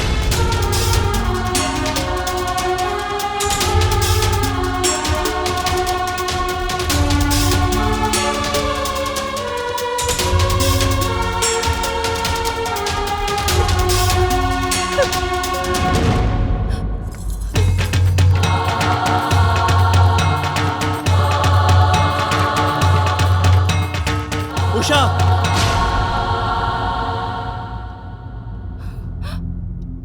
जाने से पहले एक बात सुन लो। अगर तुमने इस दहलीज को लांगा फिर कभी वापस मत आना।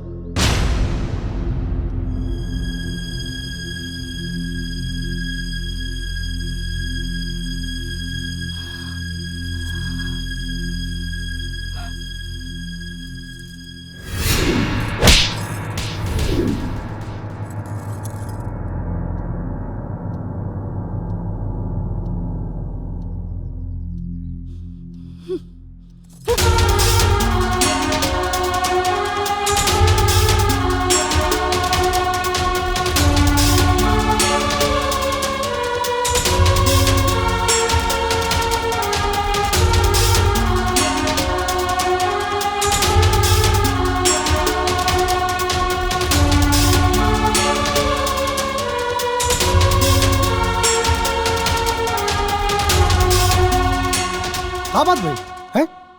बिना बतौले का बात है? अरे बोला कुछ, कैसे आ गई अचानक तू? पापा, आपने मुझे वहाँ बेचा है? पागल हो गए बाड़ू का? क्या मुझसे कोई दुश्मनी थी आपको? क्या बात करता रू बेटा, दुश्मनी? अरे तू जान हो हमनी का। आज तक आपने मुझ पर हाथ नहीं उठाया। उन्होंने मुझे थप्पड़ मारा। उन्हें किसने अधिकार दिया? उन्होंने मुझे थप्पड़ मारा पापा, उन्होंने। बेटा एक मिनट आ जाओ। आओ बेटा, रिलैक्स हो जा। बैठा, बोला का बात का? पापा, आपको सब कुछ बताना पड़ेगा। आपको तो सब कुछ पता है ना? वो घर नहीं, जेल है। वहाँ इंसान नहीं, पत्थर रहते हैं। वो घर रहने के लायक नहीं है पापा। देखो बेटा, नई जगह पर नए परिवार में एडजस्टमेंट करनी पड़ती है।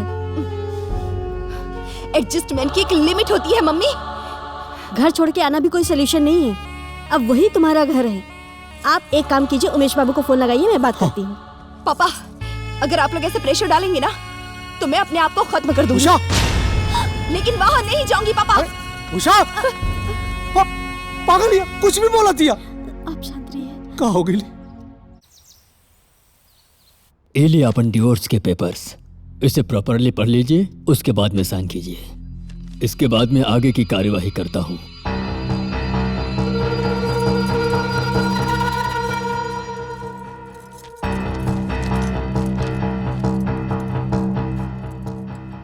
ये कहा बेटा? तलाक के पेपर समाई उषा के भेजे के बाद।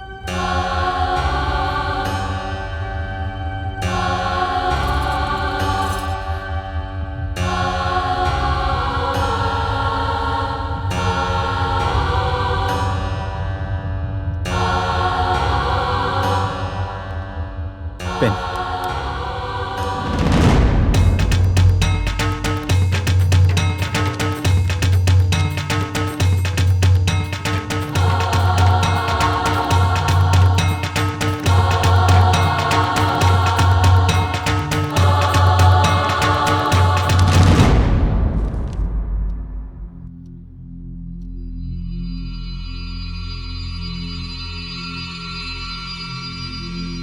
वकील साहब, आप जाइए अभी।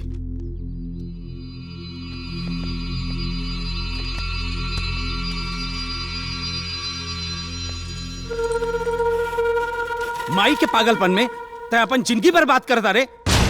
तो क्या समझ में नहीं खियावत? तो दिमाग खराब हो गया बका? भैया,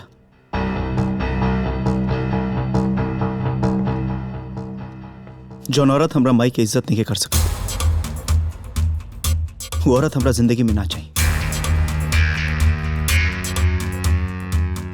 सही कहा तानी बबुआ जी, ओकरा लगे कदर नहीं खे।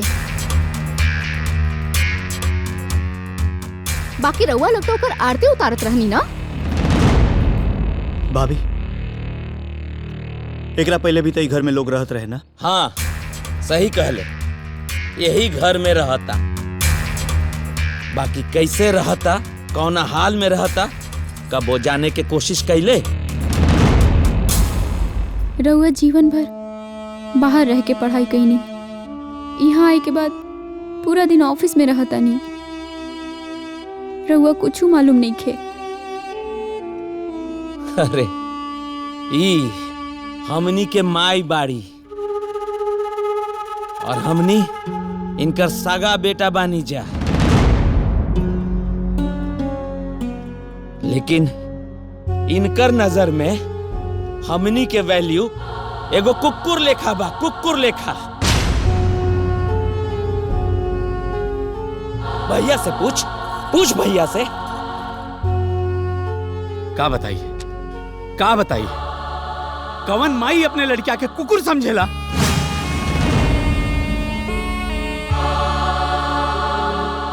अपना बड़का संपत्ति के घमंड में हमनी के भिखमंगा बना दिलस। हमनी से ऐसे बात करेली जैसे हमनी कोनो दुश्मन बानी जा। आज ले हमनी के माई अपना आगे केहू के समझ ली हा ना समझ लिया।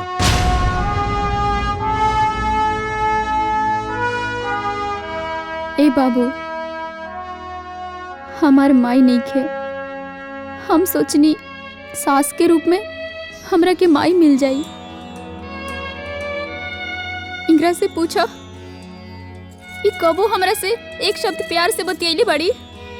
अगर इनकर बेटी रही तो काई ऐसे बतियाई।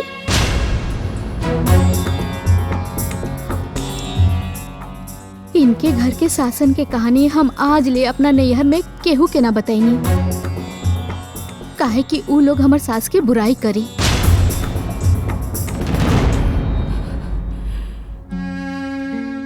बाकी यहाँ के एको बार एहसास ना भइल कि हमनियों के कोनो अरमान होला।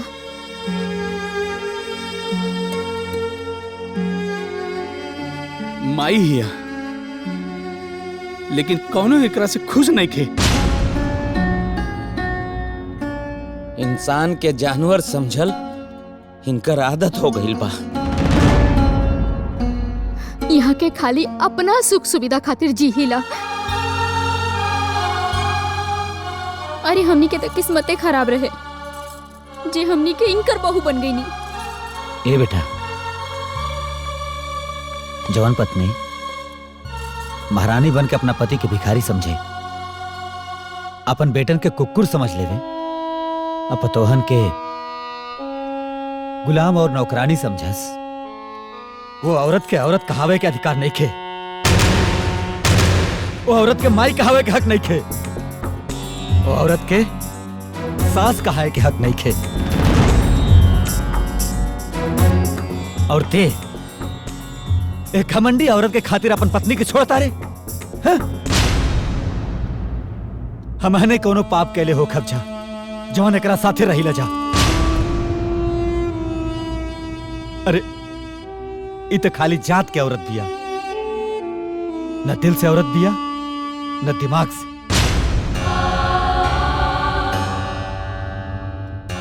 ऐसा औरत के तब धरती पे न रहे के चाहिए। जवान औरत अपने सास के शासन में ना रहे, वो औरत अपने बहू के मरम कहाँ जाने।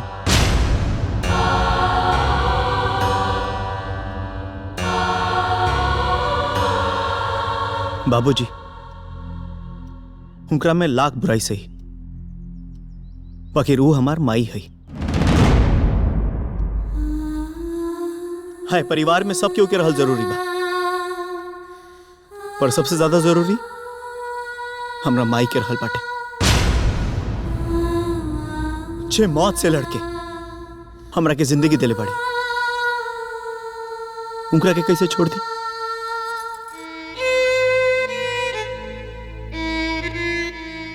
जीवन के पहला गुरु माई, जीवन के पहला दोस्त माई। माई जीवन हो खेली,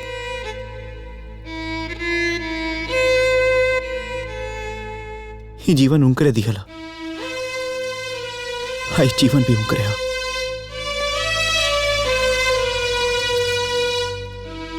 याद बा माई, लड़काई में हमारा आंख में इन्फेक्शन हो गया। सब केहू दूरे से देख के जाओ और बोले कि बाबू ठीक हो जाए। 5 साल के रहनी हम, ऐसे लागल कि दुनिया में हमरा से अकेला केहू नहीं के। माई, हमर माई 24 घंटा हमरा के अपना कलेजा से लगा के रखे।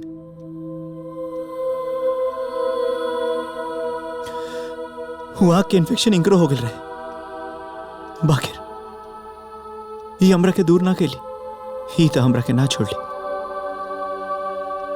हाँ, तू लोग कहत और लोग कि हम इंगरा के छोड़ दी।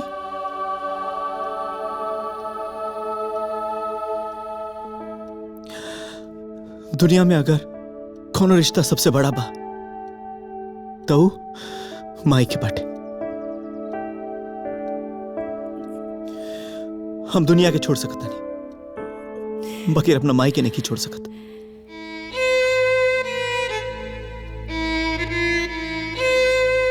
फिर चाहे हमारी पत्नी का है ना होगी।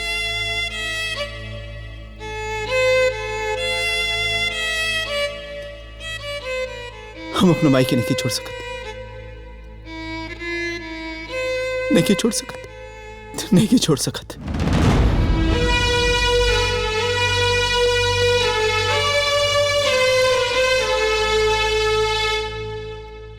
जे मौत से लड़के हमरा के जिंदगी दिले बाड़ी।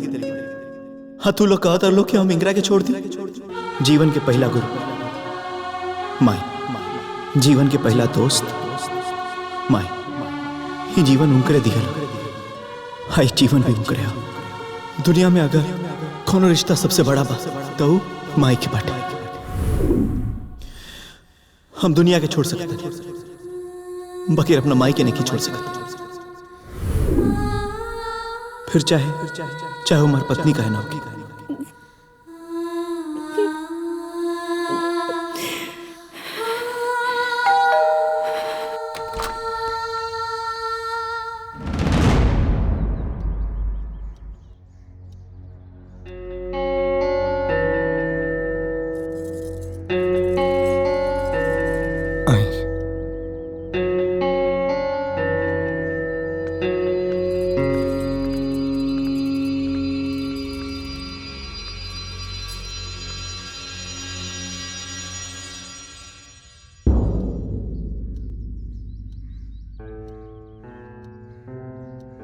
कैकेयी अपना बेटा के वनवास दिले रहनी, हम तो अपना पतोह के ही वनवास दे देली। माई घर बसावेली और हम अपने बच्चन के बसल बसावल घर उजाड़े लगनी। हम भुला गई कि एगो बेटी हमरा घरे के पुतोह बनल बिया।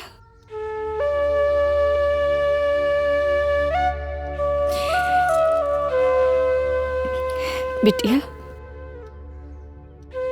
अपना सास से नाराज होके आयल रहलू, आज एगो माई मनावे आयल बिया।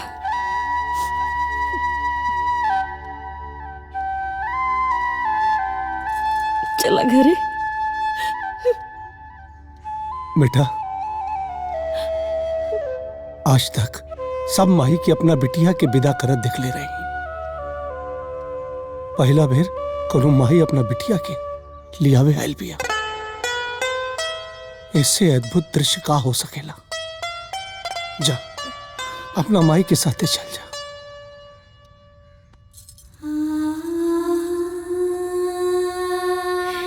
चला ना घरे।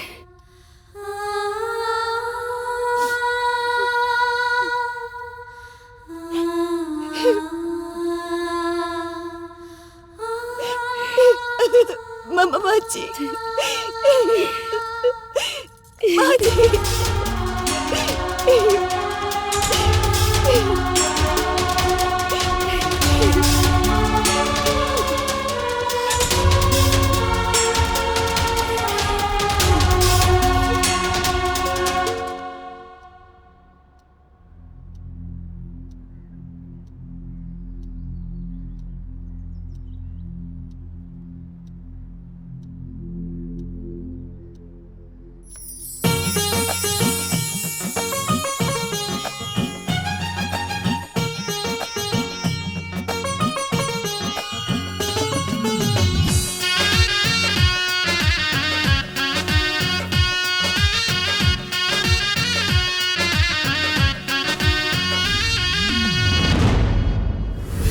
अगर तुमने इस दहलीज को लांघा फिर कभी वापस मत आना।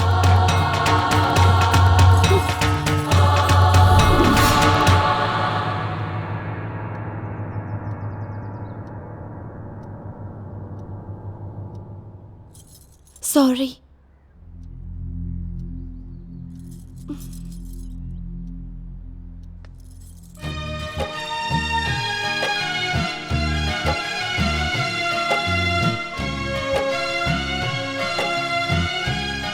माई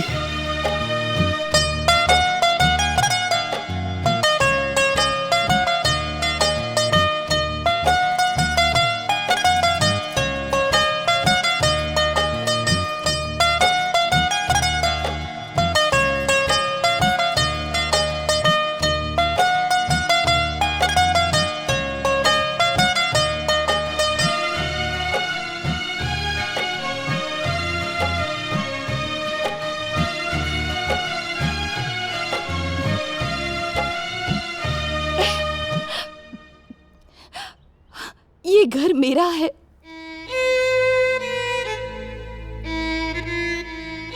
और ये सभी लोग मेरे हैं।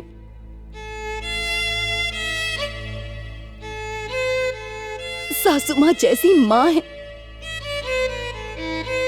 तो फिर बहू अपना घर छोड़कर कैसे रहेगी?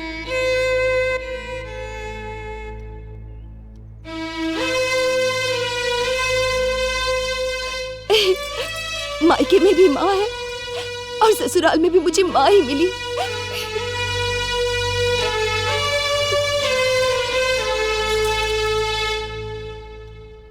माई, माँ जी। माई, माई,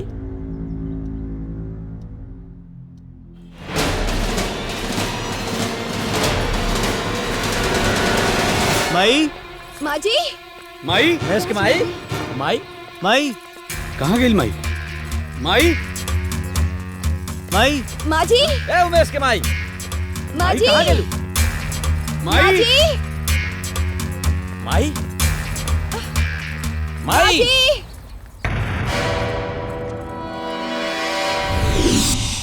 ई हमनी के माई बाड़ी, लेकिन इनकर नजर में हमनी के वैल्यू एगो कुकुर लेखा बा, कुकुर लेखा। माई, माँ जी। माँ जी। ए उमेश के माई, माई,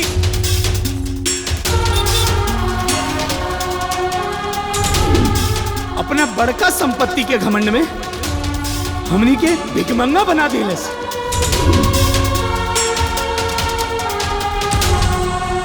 माई, उमेश के माई, माँ जी। ये तो खाली जात की औरत बिया, न दिल से औरत बिया न दिमाग से। कोमल, माई, कोमल, ई कबो हमरा से एक शब्द प्यार से बतियैली बड़ी। अगर इनकर बेटी रही तो का ई ऐसे बतियाईती? कोमल, माँ जी लेने माँ जी।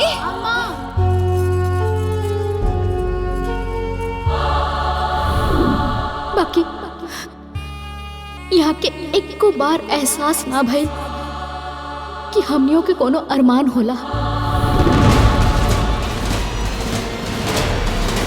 माँ जी। माई,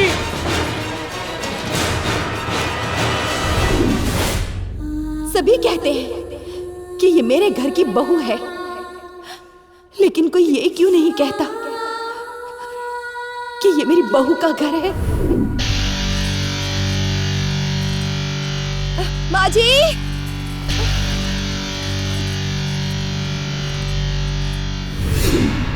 ऐसा औरत के तब धरती पे न रहे के चल। इंसान के जानवर समझल इनकर आदत हो गई बा। यहाँ के खाली अपना सुख सुविधा खातिर जी हिला। सारे मम्मी पापा अपनी बेटियों को झूठ बोलते हैं कि जा बेटी तू अपने ससुराल में राज करेगी।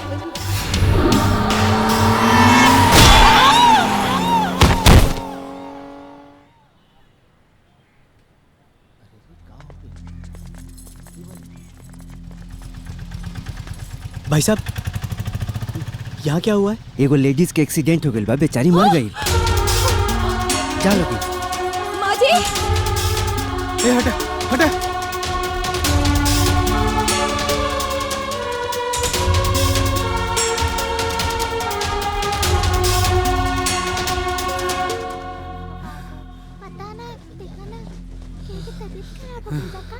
माई नहीं खे।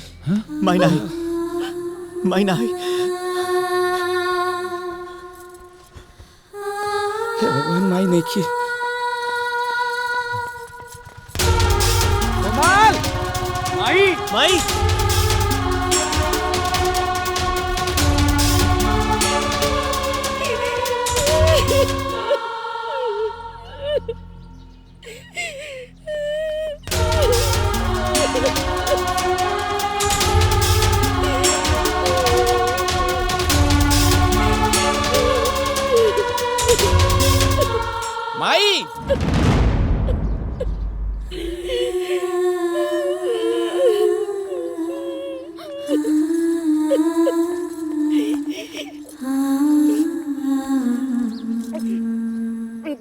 जा लोग यहाँ से, घरे जा लोग। माई कहे लायक नहीं के, सास कहे लायक नहीं के। माँ जी, कुल दोस्त हमारे घर जाए बेटा।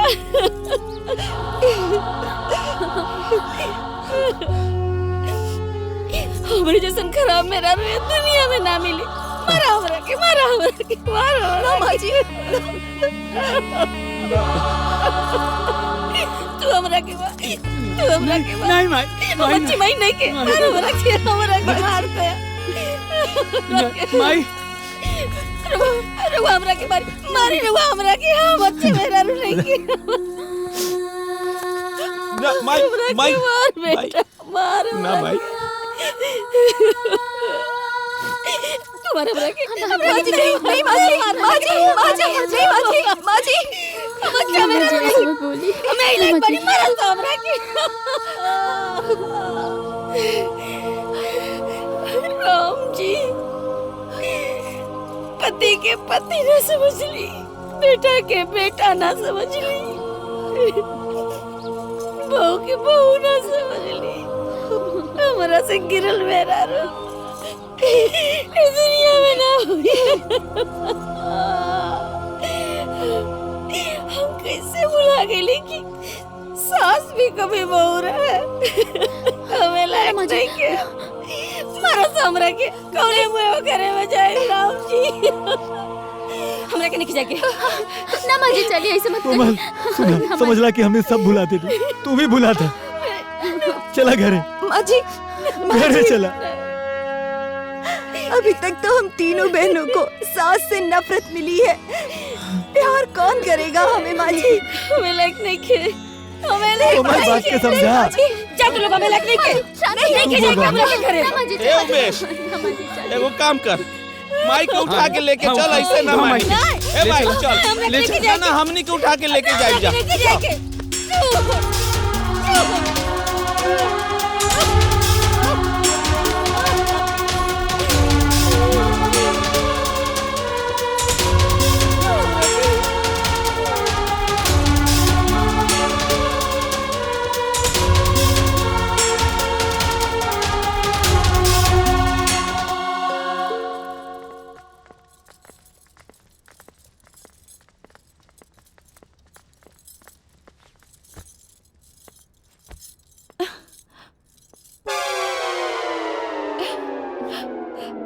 माँ जी, चाय या कॉफी?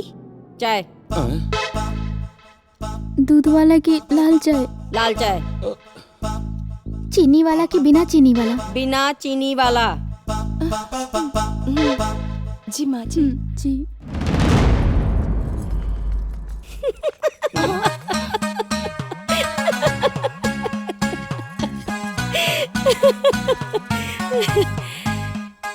नहीं बेटा, अभी तक तो जौन भी हम कहली, जैसे कहली तू लोग वो सब कहला। बाकी आज से नहीं, अभी से तू लोग का जैसे मन करे वैसे रहा। जवन जी में आवे तवन खा पिया खुश रहा बस।